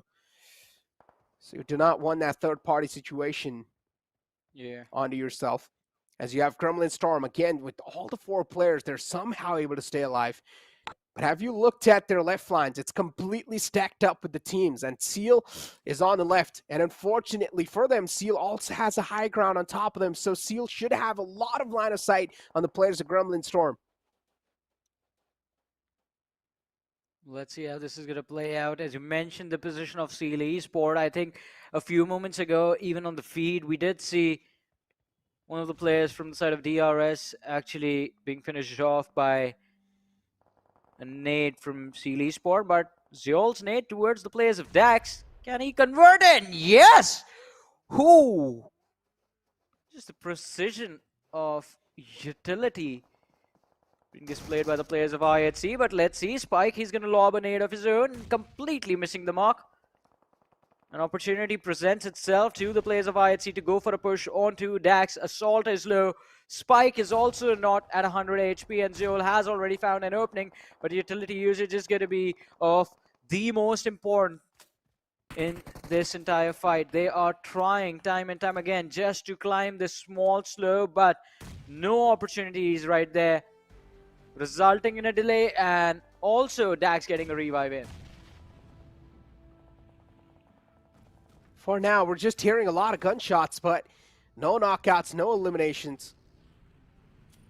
But as soon as the time keeps on ticking away, these teams will realize it's getting even more and more intense to try and make it inside the circle. The complete right lines is stacked up with a lot of teams as the circle keeps on shifting hard on the left side over and over again, and the teams on the right are being left with completely screwed up. WIZZES Club, all the four players continue to dominate the edge, and they do realize they have a big position where they can try and edge keep a lot of teams, and this is their time to try and wrap up a lot of elimination points too, and that's what they're exactly doing. Perfectly playing that position to perfection, and also personifying it pretty well, as you have the players of WIZZES Club now. They're getting charged down and pounced on by the players of Seal. It's time for them to defend this one perfectly, but Seal, they do manage to slip away with a knockout, as Zake is going to find the knockout perfectly. But BBK, Red, perfectly reads that play from the side of Zake and will shut him down. Their return knock is perfect. The trades are done pretty well, but Seal, now it's their time to capitalize on that one and keep the pressure applied. WIZZES Club, there is one more player who's quite separated out, which is Domain, and he gets knocked out himself, and that's going to be a clean sweep for the side of Seal. Like shooting fish in a barrel right there. That is what it looks like. WIZZES Club completely pinned down in that bowl, and Seal Esports, one after the other, the players coming over that ridge, taking their shots, emptying out a clip, and then falling back. A very well-coordinated assault and a very well-coordinated team wipe right there, but that also brings us down to the top 5 teams of this game. 11 players still surviving. Seal Esports doing very well for themselves, or 3 players remaining, and they have managed to secure quite a lot of eliminations for themselves. Dax, I think, are going to be done for, as well as I think just the last player left standing in the distance, and he's being gatekept by IHC and Seal at the same time. IHC, again, I mean, the circle just keeps on shifting on the left side no matter what. This time also shifts on the left side once again. That means IHC being forced outside their comfort zone. IHC being forced from the spot they have. And even the player of Gremlin Storm being forced outside. Fear just straight up books it for the center of the circle, while also catches a lot of fire onto himself. But now the players of IHC are able to wrap up a lot of information to play around with. There is a player of T2K who's waiting for IHC to just step outside, who's waiting for the players of IHC to just overstep a bit, commit a single mistake, and he will just punish him instantly. And that's what the players of IHC are now doing. They haven't really checked the left flanks just yet, and the player from the side of T2K is just prone, and he's waiting for both these players to just step outside the comfort and be completely vulnerable. He's still holding that trigger discipline, and now might just be it, where he finds the right moment to strike all the 2 players in the front. T2K, is Legend gonna strike in now? He doesn't have to line of sight on the second player, but he also doesn't want to move in completely. He wants to take his time, but he cannot at the same time because the Wall of Death will do a lot of damage. Now is the time. Both the players in the front, he realizes the IHC are being pressured way too much. If he takes a bit too much time, it'll be only a matter of seconds when he gets spotted and taken down. And that's what exactly happens. I think I saw him laugh right there. I think I saw him just smirk about it as well, just waiting for so long. Finally, IHC realized, I think the spidey senses, they started to tingle, and they realized there was someone waiting for them right behind them as well. Gremlin Storm trying to gatekeep the players of Seal Esports. Dictator right now. Clip after clip being committed towards that edge of the ridge. Yeah. Gremlin Storm in a phenomenal position to close out this game, even though they sit there with a numbers disadvantage. They have an opportunity as one more player from the side of Seal Esports is going to be dropped out. Oh no! Oh. Casey, what are you doing out in the open? So lucky that the shots did not connect, but finally I think he's going to be dropped to his knees as well. And the last player from the side of Seal Esports runs out in the open. Lucifer, he will have to channel his inner demon if he wants to win, but let's be honest, that's not going to happen. It's 2v1, and there it is, ladies and gentlemen. I mean, an end. All I could say is that those 2 teams tried to fight for the supremacy, in which Gremlin Storm took the cake this time. 8 eliminations and 23 points in total, as they've got the damage number of 17-16. A decent amount of damage numbers wrapped up, but I gotta say one thing, IHC as well, we're doing really good. Legend on either side, though, I feel like he took a little bit too much time, and even I mentioned this during the cast, if he takes a bit too long, it'll only be a matter of seconds when he gets spotted out and gets taken out, and that's what exactly happened right after. Yeah, I think the moment you said it is when he got shot, so maybe you are the one who gave up his position? Yeah, I have like a direct connection with the players, guys, somehow. So, the moral of the story is, how did there was a saying, you miss 100% of the shots you never take. Well, and after that you get shot in the face as well. So it is going to be quite important to start shooting towards your opponent once you realize that both of them are in front of you. But for now, ladies and gentlemen, we're going to take a very short break, so just stay tuned, keep watching. We'll be back after this.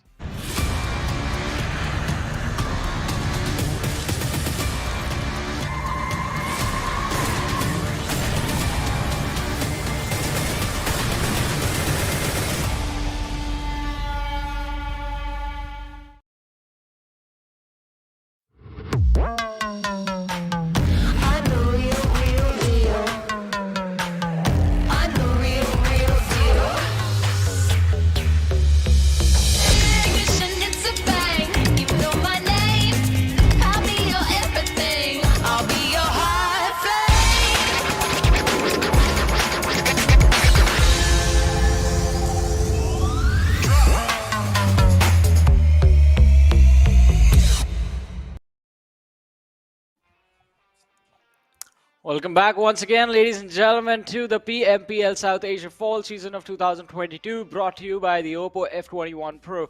This is Super Johnny, joined by Necro alongside with me. 4 games done and dusted. Gremlin Storm finally walking away with the win in the previous match, but that does not really help their overall ranking as of now. They will have to be a little bit more consistent for us to see a significant improvement, although the points that they have earned might just be enough to keep them in the top 16 as far as the overall league rankings are concerned, because that is one place where Gremlin Storm do have a chance of making it to the finals, and hopefully in the finals they will be doing a little bit better. But we do also have the MVP of this particular game, Rowdy, doing pretty well for himself. 5 eliminations secured, 745 damage dished out with a 25-minute survival time. So overall, a very well played matchup from Gremlin Storm. And especially, I think the last 2 players surviving were doing pretty great with the way they held on to their position and delayed the push from Skylightz Esports. They in fact did, with 25, as you mentioned, 25-27 survival time. I mean, Gremlin Storm, overall, as I mentioned, they were doing a really phenomenal job, able to keep their man number up till the end. And as soon as they realized now, okay, they're doing pretty good, it's time for them to start wrapping up those elimination points. That's what they exactly did. Realizing the exact moment and working on it and realizing that now is the time to do it. That's what the players of Gremlin Storm did perfectly. On the other hand, you have the players of Seal as well. Seal, I would say in week 3, it definitely does seem like a little bit that they have woken up, right? I mean, yeah, sort of. Cause at least in the first day. At least in the first day, yeah, because I was just going to mention, like, they still lost a 2v3 situation out there in the previous game, and it looked like they did have utility as well on them. But it was just one game, and it is, as you mentioned, the first day itself. There will be multiple opportunities for the teams. There are 4 more days remaining and 1 match more remaining for today, so today is still not done. But looking at the match summary, we do have Rowdy finishing first in terms of the highest damage and also the highest elimination. DRS Killer YT having a pretty phenomenal day today, I have to say. 3 eliminations in this game as well. Previous 2 games, he was looking very, very good. DRS, although they did miss out on their hat trick for the day, they still had a pretty decent run in this particular match as well. So I think it's going to be quite difficult to take them off the leaderboard this week around. Looking quite solid as well. Look at that, 7 points from this game. But the winners of the match are going to be the players from Gremlin Storm. 23 points secured. Skylightz Esports walking away 20 points. Due to those 8 eliminations that they had. Then there is IHC with 14 and WIZZES Club doing quite well as well with 11 points to their name. I mean, WIZZES Club, yeah, even WIZZES Club, yeah, this is another team we need to really focus on, right, Johnny? Because WIZZES Club is another one of those teams, once they have the circle gracing them in those final moments, they do a pretty good job of capitalizing on that. And WIZZES Club did exactly so. WIZZES Club, Elementrix, and Gremlin Storm, these teams do really good when they find themselves in the circle and when they find themselves in the righteous opportunity. But again, it's kind of playing the game on the easy mode though. The other teams who need to breach inside the circle, on the other hand, who need to fight their way in, which were the players of IHC, who were battling their way constantly. As soon as they got out of one battle, they got stuck into another one, and it just kept on going back and forth all the time. And IHC, it seemed like they were playing the game in super hard mode. I mean, but still, we already did talk about this earlier in the day. Why would you want to make things more difficult for yourself when there is an easier way out? How? I mean, Gremlin Storm played it quite perfectly. Prioritize the zone, protect yourself, stay alive till the end. But do you think IHC is going to play like that, though? Yeah, I mean, that's the thing. Why do you want to make things more difficult for yourself? Dude, IHC literally... Play with one hand then. I mean, the thing is that IHC is so aggressive that I understand why they play like that, because I'm an aggressive player myself. So I feel like our mentalities kind of sync up. The mechanics don't, though. The mechanics don't. The mechanics don't. That Yeah, is the they only are thing better that than is us. separating me. Of course, of course. Yeah, they're that's better. the only thing stopping you from being a member of IHC, right? Sure, man. But we do have the overall rankings. And DRS, as we have talked about them, a very wonderful day for them. 56 points, still sitting on the first position. But two teams that are done with their matches of the day are DE Warriors and WIZZES Club. So there's going to be a drop. We did see Gremlin Storm take a massive jump on the overall rankings. 9 positions gained with a single match.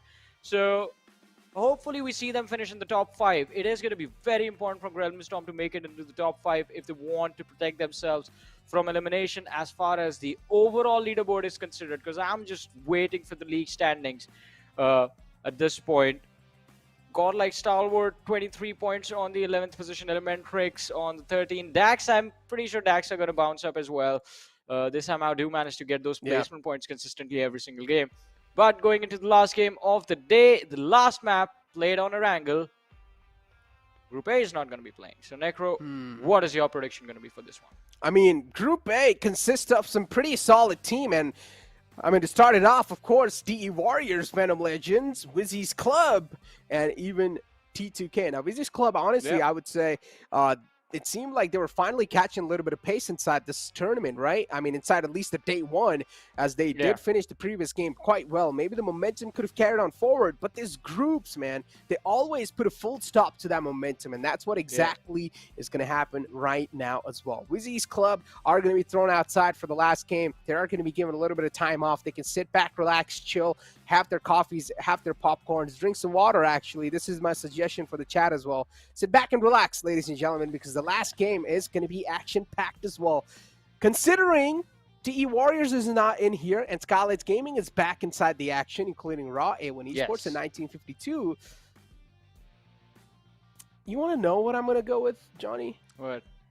You know I like to play with danger. I'm going to go with A1 Esports. Let's go. Lock it in.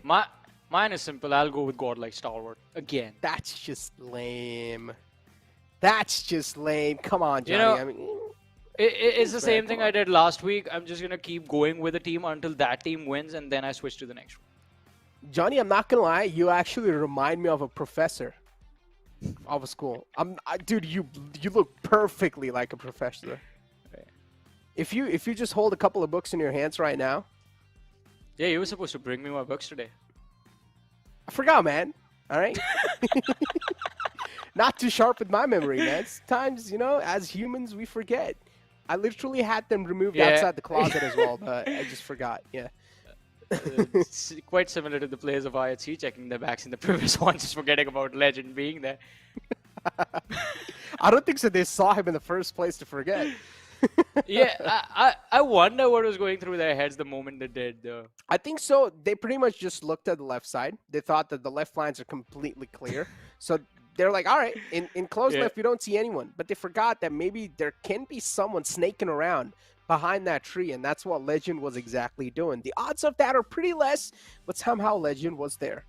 I mean, it was a good play, though. I mean, it was a good play from Legend because I realized his entire game plan was to let the players of IHC, because they were completely zoned into the players of GSM, Gremlin Storm. Gremlin Storm was sandwiched between IHC and the players of Seal Esports. So their intention were let IHC push on the other side. As soon as IHC runs into the line of fire of Seal Esports, they're going to be a player down. I'm going to get that pick, and I'm going to secure a few more from the side of Seal Esports as well. Did not really work out because when you're unlucky, you can't really do quite a lot as well. He did get shot by the players of IHC, and that was it. But still, a valiant effort over there to Legend. So it was quite important to secure those points as well for him. So he did do that for his team. But going into this last game of the day, I think it is going to be a nice reset for everyone, considering Again, at the end of the day, you get to play that game on Erangel, the standard map for everyone. And also today, the trajectories have been quite lopsided. Almost every single time we're seeing those trajectory lean towards the southern side of the map and the circle just moving up north. This time, maybe it's going to be a little bit different, but we have been given an opportunity to second guess our predictions. Necro, do you want to change? No, I'm going to lock in A1 Esports. Just go with it. All right. A1 Let's go. Esports. Godlike stalwart. Godlike stalwart. All right. Let's see, man. Let's see what you got. All right, Johnny. A1 Esports is back in action, and I think that break might have just helped him a little bit, because if you remember, last time as well, I picked up A1 Esports right after that break. I thought that maybe that break will give them a little bit of chance, a little bit of time to, you know, gather their mentality back. Actually, that's not exactly what I thought. I completely gambled and I guessed A1.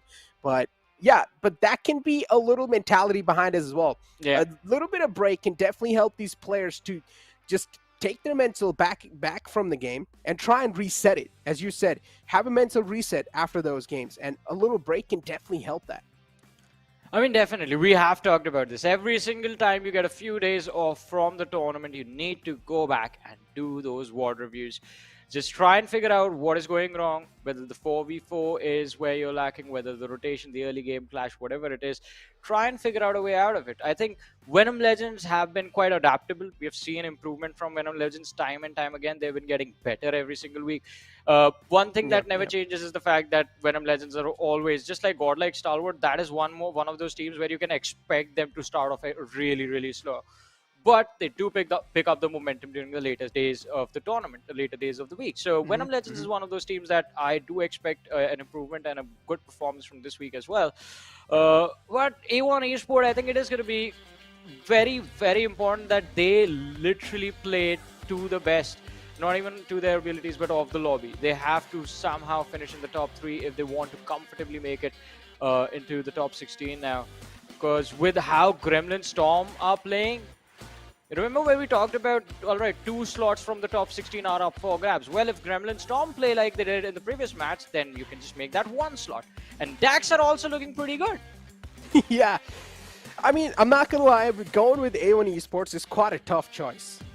I'm not saying that this team, of course, is not that good of a team. No, these are not my wordings.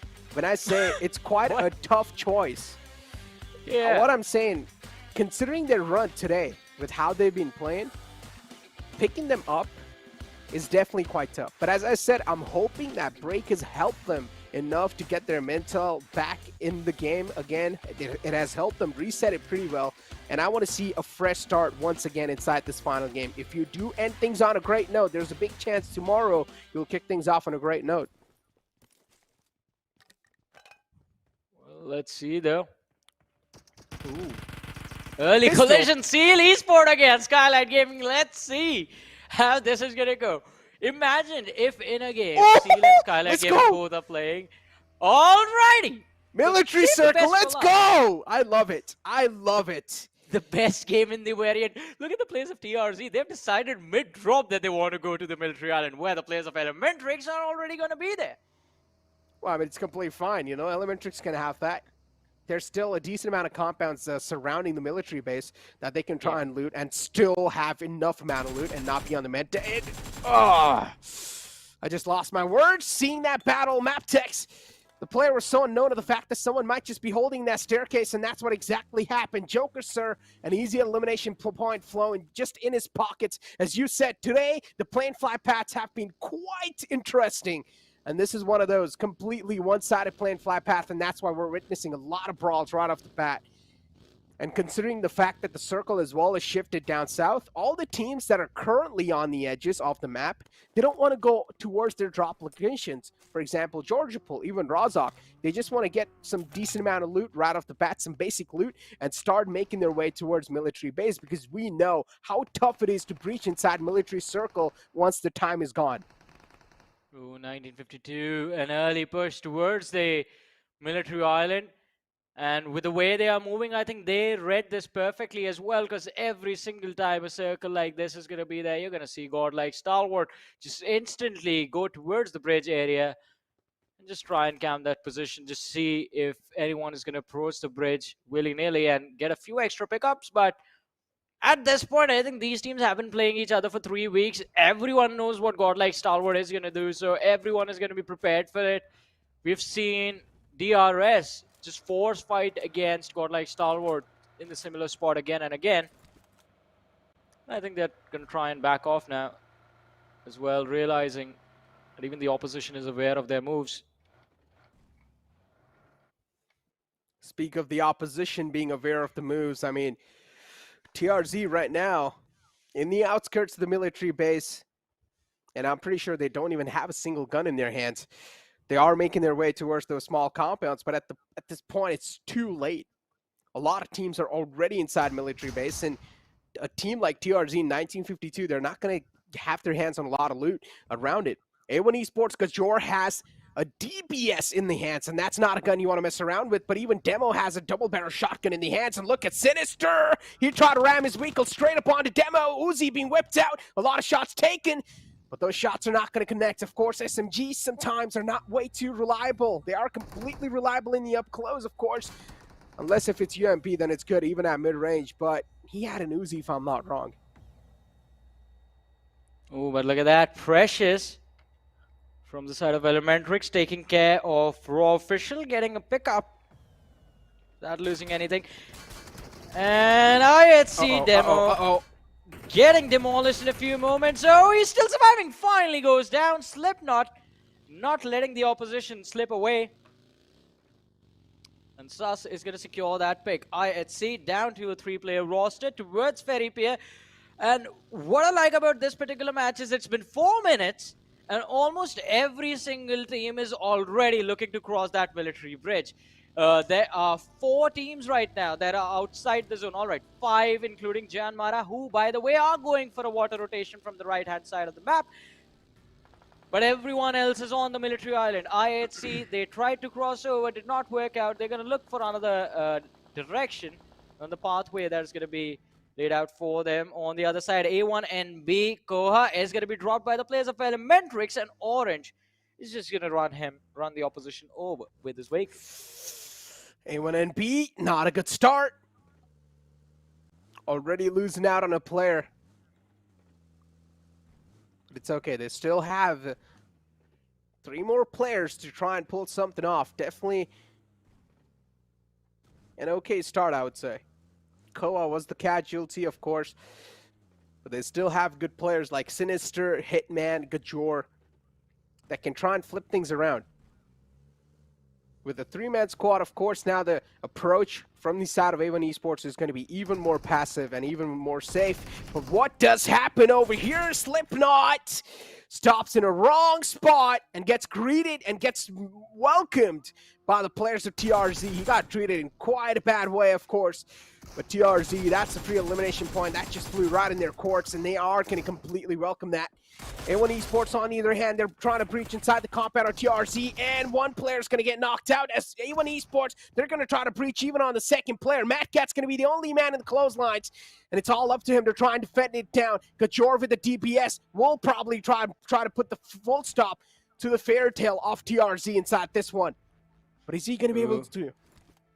He's the only man in the clotheslines. A1 Esports clearly do have a big man advantage, but maybe not anymore. That nade is placed quite perfectly, and this nade from the side of Hitman will neutralize things. Oh! He survives! He barely survives with a sliver of HP. And look at how brilliant this is. TRZ, they've made a mistake over here. The other 2 players are quite far away from Mattcat, so the opportunity to finish A1 Esports is not going to be there. Hitman will get 2 easy revives. And they don't even have guns. Yeah. Oh my god. I told you, Johnny, it's too late. It's way too late. TRZ will not even get their hands on the gun. They are definitely going to be in a loot deficit, big time. These are free elimination points for the players of A1 and B to try and wrap up. If they do even spot out this crawling snake in the grass, the position should pretty much be given away. Mamba is still up and alive. But how are TRZ even going to survive at this point? This game has to be a GG, go next. Oh, look at this. Pin drop silence from Giant Mara, just hoping that the players of godlike Stalwart don't spot him. Just hoping that Stalwart Esports don't look right underneath them.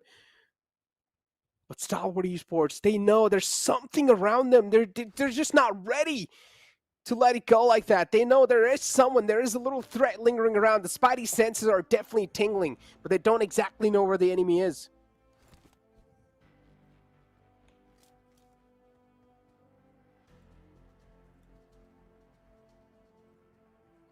Basically, Predator simulation at this point. Godlike Stalwart are just trying to see where the players of Janmara went. Oh, that has to be unlucky. That has to be extremely unlucky for the players of DRS. From the distance, the boat getting blown up. 3 players are out. Look at that. Now they're raising each other inside the water. Where are they gonna go? It's funny. Oh boy, and even the observers just showing them, oh, it's assault on the wounds, man. Oh, you know what this reminds me of? What? Titanic. I haven't seen Titanic. Alright, they swim away, all of them. Oh, the music you're saying, the meme music, the meme music. Oh, okay. What do you mean a meme music? It was a blockbuster movie. Dude, I haven't seen Titanic, man. I know a lot of people are gonna be, are you for real? You didn't see Titanic? Oh boy. Yeah, guys, I didn't, man. I'm too big of a nerd, man. I can't. I didn't see it, guys. I'm sorry. I know I've let a lot of people down right now, but I haven't seen Titanic. Yeah. Not just that, I haven't even seen Harry Potter, but that's a story for another time. This time, a lot of teams who are trying to get the water rotation down, they're being punished. Another one of those is going to be the players of godlike Stalwart as the complete boat gets blown up. Both those players are knocked out now. Necro, I have a question. What was godlike Stalwart doing there in the first place, though? Weren't they right above the players of Janmara? A massive blunder coming in from STE. Yeah, something's happened to the game now. This game is insane.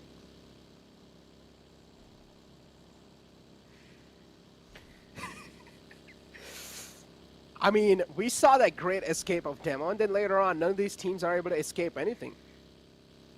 Yeah. You know what? Demo also did not make it. Yeah, he was even he taken got out. caught. Even he got caught. Oh, man.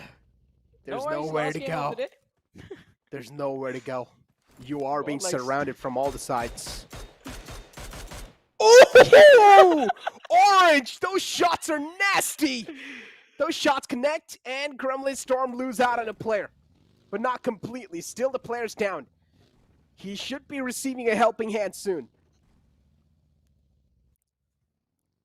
What a name from Orange right there from Elementrix. But look at that, Janmara making godlike Stalwart pay for what they basically did to the players of DRS. So, last player, I believe, from the side of godlike Stalwart remaining. And it's not going to be an easy game for them. But Elementrix now, with Orange just relaying the information to Precious that there are 4 lads right on top of you. Precious is now going to try and hold his ground. Wait for the other players to drop down, and then maybe along with his teammates, he can get a few extra points. But look at that. All right, godlike Stalwart, they have 2 players surviving. Pika and Scry, but since the decision was made to drop down from this cliff, I think the rest of the game is just going to be a very painful match for them. Look at where the zone is going to move, and it is going to go towards nowhere. Boy! The circle shifts completely down south. Now, teams like Deadeye Skies will need to be really quick on their feet. Even Seal, they're just going to straight up start a book inside the circle. I told you, man, once the time is gone, it's really tough to breach inside the military base or military island. It's just so difficult. Because now you're going to be educated by a lot of teams. Gremlin Storm over here, he doesn't even have a helmet available. Dictator's helmet got picked off with those mini shots. Things are looking quite grim for a lot of teams, especially teams like Deadeye's guys and Seal, who are going to be quite late to make it on the island. And soon enough, these teams are going to fight amongst each other as well, where this fight sure to gather a lot of attention around him. MABETEX Esports and DAX, where the players of MABETEX have found the opening. Apex has found one, instantly shuts him down. ParaGD is the only man in the clotheslines, but ParaGD has no intentions of taking the fight to them.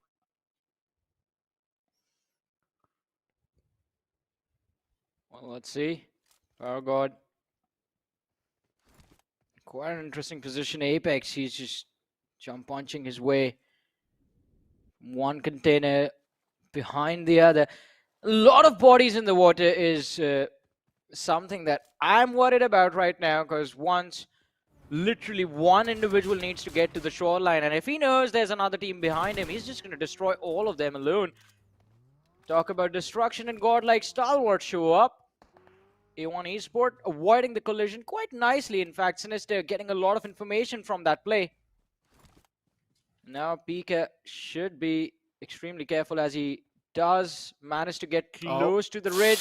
Goes for a nade as well. Almost perfect, but not secured. It was kind of close, but I mean, he did catch a little hit, but it's okay. A1 Esports, they're really spread out, though, and this is something I'm not going to be a big fan of. Elementrix against the players of IT. Sanchir getting picked off all by himself. A man who was quite lonely around the rocks. He got picked off this time, and now IHC, they're looking for revenge. As Elementrix, they're going to lose out on orange, and instant confirmation will flow it up as well. A1 Esports, the separation might just play against him, but if this is played perfectly, if the information is being carried over perfectly, then things can definitely be quite different. As I mentioned, it can be a good thing or a bad thing. If A1 Esports lose out on even one player, the tables are going to be flipped against him. And the odds will be stacked with the players of godlike stalwart. All of this depends on the upcoming circle. And where is the circle going to form towards? It's going to shift up north this time. Not a lot of teams are in the circle. A lot of teams, though, in the outskirts. Gremlin Storm, having taken control of the observatory, have a wonderful opportunity to clear their backlines, pick off Elementrix, IHC, Skylightz Gaming coming in from the distance. But I feel Janmar are for now have the most wonderful position inside of this match. But look at this. Paragod hiding inside the container. Ooh, just feeling paranoid, I guess, at this moment, as he did hear the footsteps of the lads from MABETEX around him. Just waiting for his opportunity to peek and try and take them out, but he has to be extremely careful. Does not have his teammates around him, so it's not going to be an easy job for him to finish off these three players alone. Apex runs the other way, manages to avoid getting shot at just by blind luck. Had he stepped in front of that container, he would have been taken out instantly, but MABETEX, I think, now have decided to not allow Seal Esport onto the land. Just finish them off while it's a much easier job for them to shoot at Seal Esport while they are in water. Shots are taken, and a decent amount of them connect to. The bullets of pain are definitely shredding them apart, but they're not finding their mark perfectly. The M4 definitely seems quite unstable, but Leo manages to find that knock this time. As Turulov, he peeks out even for a bit, and those shots are just going to cut off his head right away. Leo, the precision is definitely quite nice. But I don't think so he's going to be able to find the second one, because now they do realize the warning's being given away. If you peek out once more, your head will be cut off once again. And right now, the players of MABETEX Esports righteously have the better spot in that fight, so you do not want to challenge a team that has a better spot, that has the high ground against you. And look at the players of Stalwart Esports. Now they're just going to peek out. Nade's being tossed in. Delta catches a bit of that nade, but not enough. Still almost on full HP. Delta's just waiting for the players of godlike Stalwart to overstep themselves, and that might just happen soon. And another nade's being tossed in, but not exactly on the mark. Same thing from the side of DRS. Godlike Stalwart The threat's quite close. The Molotov placed perfectly. But Scry's not going to catch any sort of fire. But playing this sort of a low ground situation, I'm not sure if this is a good idea or not. Getting back on top should be a little difficult. But it's still quite early. It's not too late inside the game, so they can try and make their way back inside from the backside of DRS. Before that, they'll need to try and eliminate the existence of DRS, and it's going to be next to impossible to do so. That timing on the nade, the damage, the heal coming in right in the nick of time, everything so perfectly done over there. DRS, I mean, the nades were perfect, but the timing on that first nade, quite lucky, the players of godlike Stalwart. But let's see, CL Esports on our screen. Zeke and Lucifer still here, hiding inside this warehouse, and finally the zone is going to abandon them completely. So being forced to take a fight against the players of MABETEX. And let's not forget the players of DE who are still right next to them. DRZ, Rare on the other side, destroyed by a nade from Raw Esport, actually. Raw Official was where the nade came from. Man. Yeah, I just thought he got naded by his own teammate, but then he was the last player surviving, so had to look at the logo right there. The Reds look quite similar. Yeah, they do. But speak of that, and now Seal. They are knocking on the doors of MABETEX Esports, and they've already opened the door as well.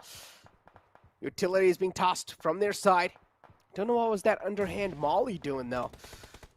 Wanted to maybe toss it right on the other side of that compound wall, but was not able to successfully do so. Seal, they're successfully, of course, able to just breach inside. MABETEX, they're crumbling down one after the other. They're getting dismantled. As Seal, the march continues for them, and Baron is going to be the only man alive. Last player surviving for the team, and it is going to be quite a difficult situation for him to survive from the Rare. CL Esports closing in front of him are Jay and Mara. Towards his right are going to be the players of DE. Baron, nowhere left to go. And I think he's just waiting for his inevitable demise, but Zeke is going to run in, not aware of the opposition, hiding in the room right next door. And it is going to be an easy finish for Baron. Plus, he gets the upgrade of the weapon that Zeke has. Lucifer, he better be prepared for this. Now, a 1v1 between the two players. Deadeye guys, all the four players, but don't have the positional advantage. John Mara, they have a big chance to try and hold them off at bay here. John Mara can hold off two teams at the same time. Seal and Deadeye's guys. MABETEX Esports' Baron is taken down way too low, so Lucifer should not struggle in cutting his HP off. On the other hand, Gunner spotting out the player of DRS. Conte has no clue where the shots are coming from. The suppressor is going to play perfectly in his favor. And the shots were taking way too long range as well. So yeah, makes a lot of sense. Has no clue where the shots are coming from at the same time. Nate Barach raining inside the house as Lucifer charges on. And Lucifer should put a full stop, but no, somehow he messes it up. What? He moved outside. He moved outside the bathroom, chucked the nade in the bathroom. Lucifer got trapped in there. And that was it. What? They exchanged the positions. Is this a professional match, or am I watching like the most hilarious moments of PUBG Mobile? Maybe. There can't be so many insane moments in one game, Necro. It's just one game. We saw DRS getting destroyed in a boat. Godlike Stalwart go to the same boat, they get destroyed. And now this in the same match. But on the other side of things, ladies and gentlemen, Jay and Mara, go ahead and show Deadeye's guys the exit from this game. So we're down to the top 8 teams, 19 players still alive. Still a lot of people alive, though, as the circle, of course, is shifted out in the open. But that was one of the most weirdest moments, one of the most weirdest encounters I've witnessed, and my brain is still not able to wrap around that. Yeah, I'm just going to laugh every single time I think about it. Because as you said, he ran out of the room, lobbed the nade right behind him, and the enemy was loose. The enemy who charged in, he got trapped in that room. He was not able to move out in time. What was he shooting at? There was no one there. Okay, let's focus on the game. Let's focus on the game. All right, Elementrix, Oh, they're being greeted by the players of Gremlin Storm. Rowdy playing a dirty play here. He's taken down way too low himself. Oh, he blows the Weakle up. That's a smart choice. Rowdy, he realized the HP is not favoring him, stays behind the tree, and blows the Weakle up. Oh, some 200 IQ play right there from the side of Rowdy. Played that perfectly. The decision making, saving his life, and keeping the banner of Gremlin Storm alive for a little bit more inside the game. A1 Esports, on the other hand, though, the players in the open, all by himself. A Sinister is being knocked out, and he's also catching a lot of bullets onto himself. Assassin now from the side of High Voltage is going to be the only man up and alive.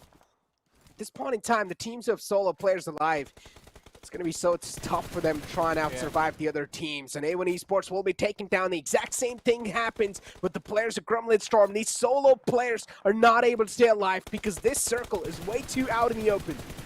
Oh, this is going to be between 1952 and the players of Janmara. High Voltage, Malik is going to be the last player standing, but it looks like Janmara, they have tasted blood and they want to hunt these lads down.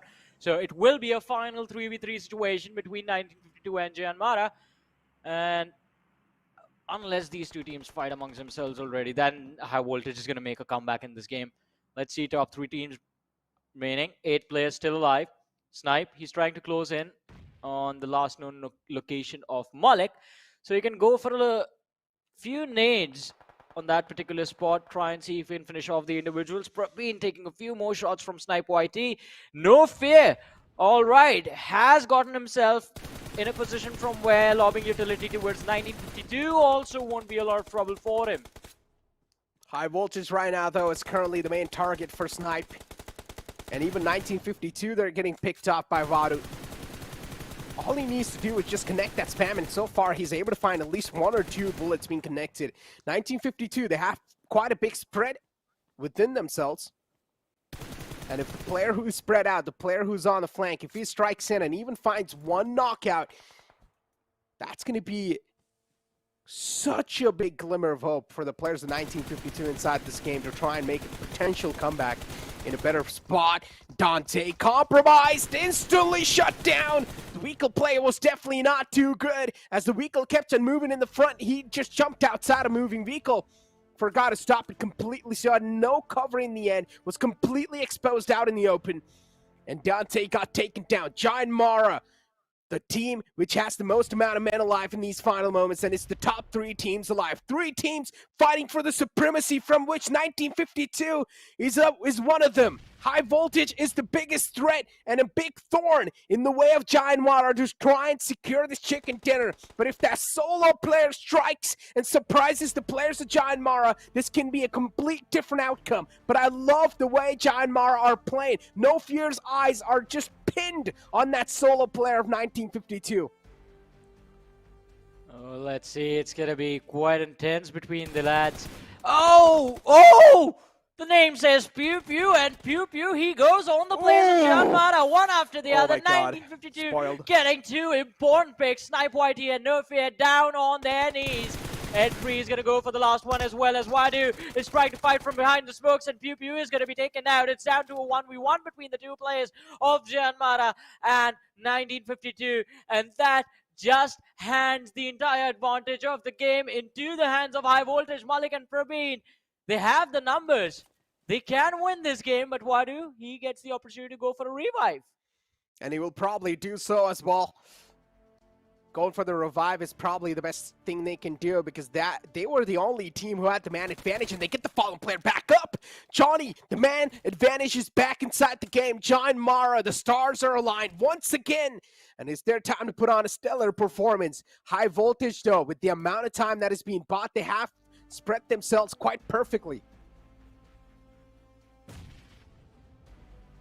It's 1v2, v3 situation. Janmara bringing themselves back from what seemed like a guaranteed exit on the 3rd position, but no. Yeah. The players quite resilient, still managing to survive. It's gonna be up to Malik. He has to lob a perfect nade to drop Snipe and Wadu at the same time. Start shooting, and finally he does, but Wadu coming in with a nice trade. Swinging the advantage again towards the favor of Janmara, not losing Snipe in that particular scenario as well. Still a 2v1v1 situation with Snipe on his knees. Prabeen, what can he do in a situation like this?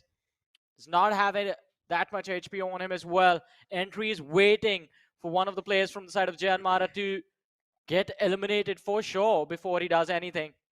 I think so 1952 is going to win this. I think so 1952 should have this one in the pocket. Even though they have the man disadvantage. Yeah. Entry currently is inside the circle. Yeah. Including Prabeen. The possibility is going to be there. All depends on whether Janmara end up trading their teammate out against the players of High Voltage or not. And well, there goes 1952. Janmara walking away with the win in this particular match. And what a win as well. They have a lot of eliminations from this game, by the way. 16 eliminations, 31 points, and absolute domination from Janmara. And by the way, this is the team I've been waiting for since week 1. Exactly. This is the team we all wanted to see, actually. And they found themselves in the top 14 too, Johnny, of the overall rankings, of the overall league standings, ladies and gentlemen, is what I'm talking about. So, of course, a fantastic outing from the side of Janmara Esports with 16 eliminations and 31 total points. As you mentioned, that's an absolute domination in that Southern Circle. I mean, it was a nice domination. Just the fact... earlier on in the game, I felt it was going to be quite difficult for them considering they also made a water rotation, and we all saw what happened to the 3 different teams that tried to go for the water rotation from the right-hand side of the map. DRS got destroyed, godlike Stalwart, God knows what they went to do on the same boat that DRS blew up, and they got absolutely destroyed. Steel Esports were denied entry towards Nova Repnoi. Janmara, I think they have done this so much. Every single time we see a military zone, they always like to rotate in from the water, but they have figured out how to avoid every single team on the map. And they played this game so beautifully this time, getting early control of the zone, managing to keep their numbers protected. At one point, we thought they were out of the game as well, losing out on 2 players, just the last man left standing, and still they came back. So an impressive win. But it's time for us to head to a short break. You guys stay tuned, keep watching, because coming right after are going to be the numbers. That means the overall rankings.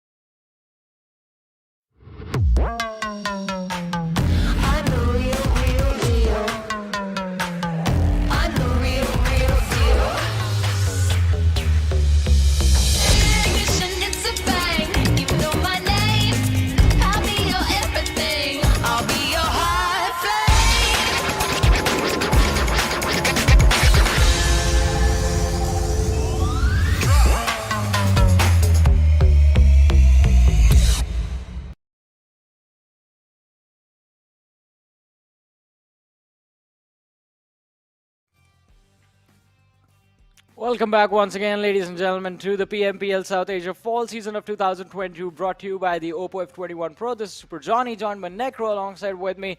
And week 3, well, it was off to an interesting start. Majority of the games we saw very, very rare flight paths throughout the day. Every single match, the flight path leading towards the southern side of the map. And in the last one is where all hell broke loose. So it was quite an insane game, but we do also have the MVP of the game just going absolutely insane inside of the match. Wadu from Janmara securing 7 eliminations and dishing out 1,051 damage in the game. Yeah, big numbers racked up from this man with 4 knockouts and 2750 survival time, and 3 headshots, and of course, as you mentioned, 1,051 damage dealt. Janmara, with the way they played that previous game, I would say it was perfection personified. And the reason why I'm saying this is because if you saw their micro adjustments in the rotation, those micro rotations that you saw, the way they were able to position themselves all the time in a better spot and to try and find themselves in a better spot than the enemy teams, somehow they were managing to pull that off no matter what scenario you put them in. In the final moments, I thought that maybe the players who are inside the circle, they can probably have a big advantage, but that was not the case. Janmara took their time to gather a lot of info in the final top 3 moments, and then that's what they capitalized on. Also making a mature option to go for the res on the fallen player first, and then try and go for the elimination points. Well, let's see where the team is going to be at the end of the day, because this week is just getting started, and it's going to be quite important to, well, secure a lot of points from this match. Janmara, we do have 3 players making it to the player focus list. Elementary Express is also doing a pretty phenomenal job in this game. Raw, I think what Raw did in this particular match was just secure a lot of extra points just from gatekeeping. They were doing so phenomenal with that, as we did see them pick off a lot of different teams, a lot of individuals, not really securing squad wipes, but getting those individual pickups and getting their numbers up. Sus is going to be there with 4 eliminations, 835 damage dish out, and 18 minutes of survival time. But from here on out, we move forward and have a look at the match summary, ladies and gentlemen. And it is going to be, again, a Janmara-dominated match. Of course, Janmara, I mean, once they do win, they win in a big style, and that's what they've exactly proven over here. Of course, YG had the most amount of elimination points, but then you have No Fear with the most assists, and then you have Nima coming in with the highest healing done from the side of Skylightz Gaming. Yeah. Skylightz Gaming, though, again, I mean, today we haven't really seen that good of showing from their side, but I would still say, in general, with the way Skylightz Gaming are playing, or with the way they like to play in general, they're staying under the radar most of the time and try and wrap up those placement points more compared to the elimination points.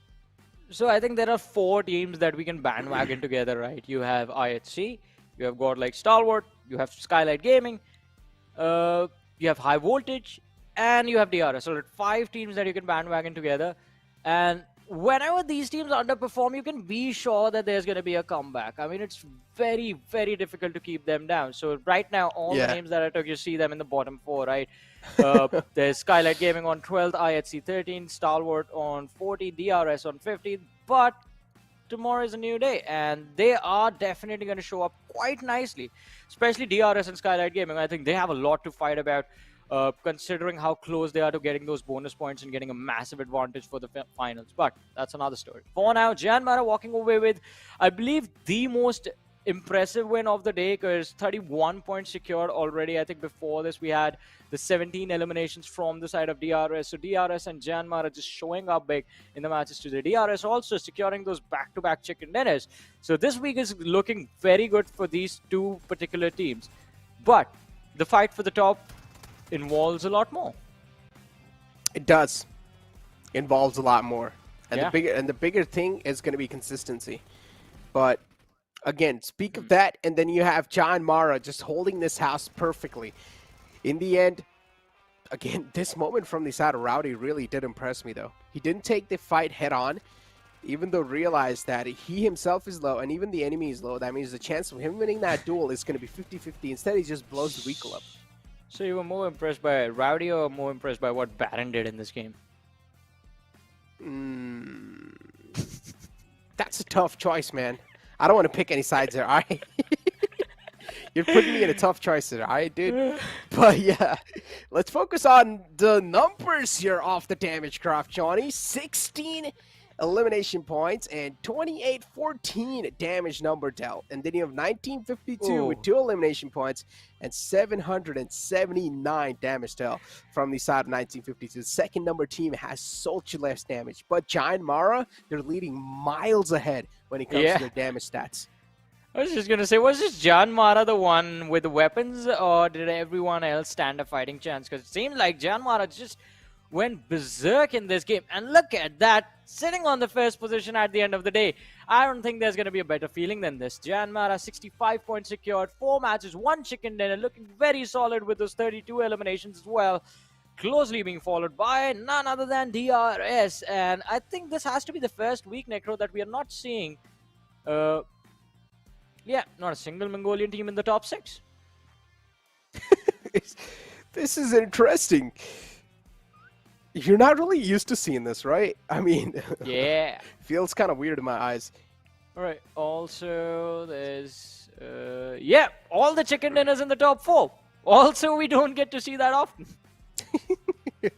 I guess well-deserved, you can say. Yes. I'm really happy to see a team like Gremlin Storm as well, somewhere in that top 4, and that's really well-deserving too. Hopefully, this sort of a momentum keeps on shifted over even on the day 2. WIZZES Club on the 11th spot, Skylightz Gaming, T2K, Godlike Stalwart, even team like Deadeye's guys, MABETEX Esports, and even Godlike Stalwart themselves. I mean, these names are some big names. I didn't take T2K right there. You see that? Yeah. There's a reason why. And week 2, things are quite grim. I don't know if I trust him anymore. I agree with you. I mean, T2K week number 2 was something that no one expected, because week 1 they looked quite phenomenal. Week 1 we saw what we expected. We knew, it felt like we knew what the players of T2K were going to do. It felt like we knew them. We were very close. But then week 2 we felt betrayed. I mean, all of a sudden you see this team dropping from being inside of the top 4 to smack in the bottom 4. Oh boy, that was a surprise no one was prepared for. But it is also T2K, Necro. I think if Jane, the moment the man comes online, has enough firepower all in himself to get a lot of those elimination numbers up, and I think that is what T2K need to do. Their natural playstyle is to just fight, fight, fight. The name says train to kill. But it is going to be important for them to start fighting as well. That is something that we are seeing them lack. Moving on to the actual league rankings, ladies and gentlemen, Godlike Stalwart 473, and finally DRS are closing in 467. So the dip in performance that was there from Godlike Stalwart in the second week of the tournament, they are finally starting to feel the impact. I mean, speak of feeling the impact. I mean, ladies and gentlemen, these are the overall league standings, by the way. So, again, Godlike Stalwart, as you mentioned, they have started to definitely feel that sort of an impact, because as you do take a look at the total points of the first place and the second place, today DRS has had a banger of a day. Yeah. They've got 2 chicken dinners, if I'm not wrong, and that's going to help them so much in the overall league standings that now even Godlike Stalwart, they will need to start worrying about the team that is closing up in the back. T2K, on the other hand, they're on a big downhill curve. As you see, they've lost out on positions, Johnny. And losing out on your position in the overall league standings, even if it's by 1, that's big. Yeah, it is going to be massive. And luckily, just have to say, there's opportunity to make a comeback, right? The difference is not that big. You played 4 matches today. That means 16 games still remaining. Plus, if you break into the top 12 for this week's particular ranking, then you get the opportunity to play the Livic game as well, which means extra points, another opportunity for you to make it to the top 16. So, hope is going to be there, but hope is a dangerous thing. Oh, man, I see, huh? You're stealing Ocean's words. Yes. I mean, is hope really a dangerous thing, though? Isn't hope the main thing for humans? Yeah. Hope. Don't humans just rely on hope most of the time? So the moral of the story is just be realistic about expectations. I guess, yeah. That is true, yeah. But it's tough to do that. That's for sure. I think, all right, so that is where the concept of resets come in. And I think DRS, since we are seeing their stats, are a perfect example of it as well. The starts to the previous 2 weeks have not been great for them. They were always off to a slow start. Day number 1 not really working out for them. But we would see them recover. Every single day it feels like DRS, they reset quite nicely. They reassess their situation and play exactly how they need to. Today was a great day. Today, it was a fresh start for this particular week. DRS, they have nothing to worry about. They are already quite clearly headed towards the finals. And it's not just they are headed towards the finals willy-nilly. They have been putting up very good numbers on the board along the way as well. So doing a pretty phenomenal job.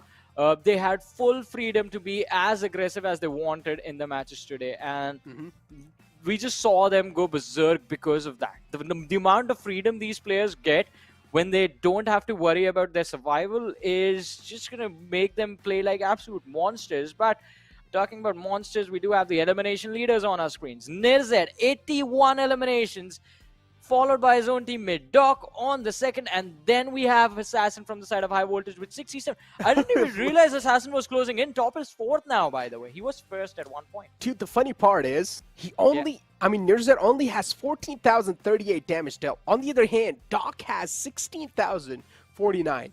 Almost 1,000 damage difference. Yeah, And that's I mean, big. That's big, but teamwork, right? Yeah, teamwork makes the dream work. Finally, I said it right. Last time I said it, dream work makes the teamwork, and I was like, well. Oh boy. But let's look at the daily winners. We did have the first game going into the hands of Raw Official, then two games back to back being won by the players of DRS. Miramar, we had Gremlin Storm walking away with the win with 8 eliminations, picking off the players of Seal Esports in an unfavorable situation. But in the end, the madness that ensued in the last Erangel of the day was finally tamed by the players of Myanmar Esports. Quite a phenomenal win, because I don't know, in a situation like this final game, it would have been very difficult to read exactly what is going on. Yeah. I mean, speak of being able to read things right now, I mean, one thing I can read for sure is that there's a big chance Week 3 is probably going to be dominated by the players of DRS, and maybe we will probably see them on the first spot. Anything can happen. Or maybe tomorrow, Godlike Stalwart will show their true godly form and just take it away. Or maybe D Warriors will shut them down all the time. I'm waiting for High Voltage to show up. High Voltage, in the last 2 weeks, yeah, they have been consistent. Yeah, they are sitting on the first position of the bonus point ranking, but they have yet to secure those 20 points for actually finishing first in a week. And if they manage to do that in this particular week, I think their head start for the finals is already going to be secured. Then they can pretty much just try and make their competition drop. Just pick off Godlike Stalwart early in a few other games. Just pick off, go after DRS and Skylightz Gaming. Get rid of the competition before the finals even begin. And I think High Voltage are in a perfect position to do that. I would say, yeah, they are definitely, and mental as well is going to be looking pretty good. For them to try and execute that type of stuff shouldn't be quite impossible, honestly. Should definitely be possible, considering their firepower is looking pretty phenomenal. Even the tactical approach inside the game has been looking pretty up to the mark. So it is definitely not possible. It is doable. It's up to them if they want to do it or not, though. You said it's not possible, it's doable. I mean, it is going to be doable and possible at the same time. I mean, my bad. You said one thing I want right to and say then you it's missed not it. impossible. That's what I wanted to say. It's the dreamwork, teamwork situation again. But, Yeah, man, ladies and sometimes gentlemen, the brain, dude. we're going to have to call it a night to fix this man up. But you guys take care. We'll be back again tomorrow. Until then, good night. See you next time.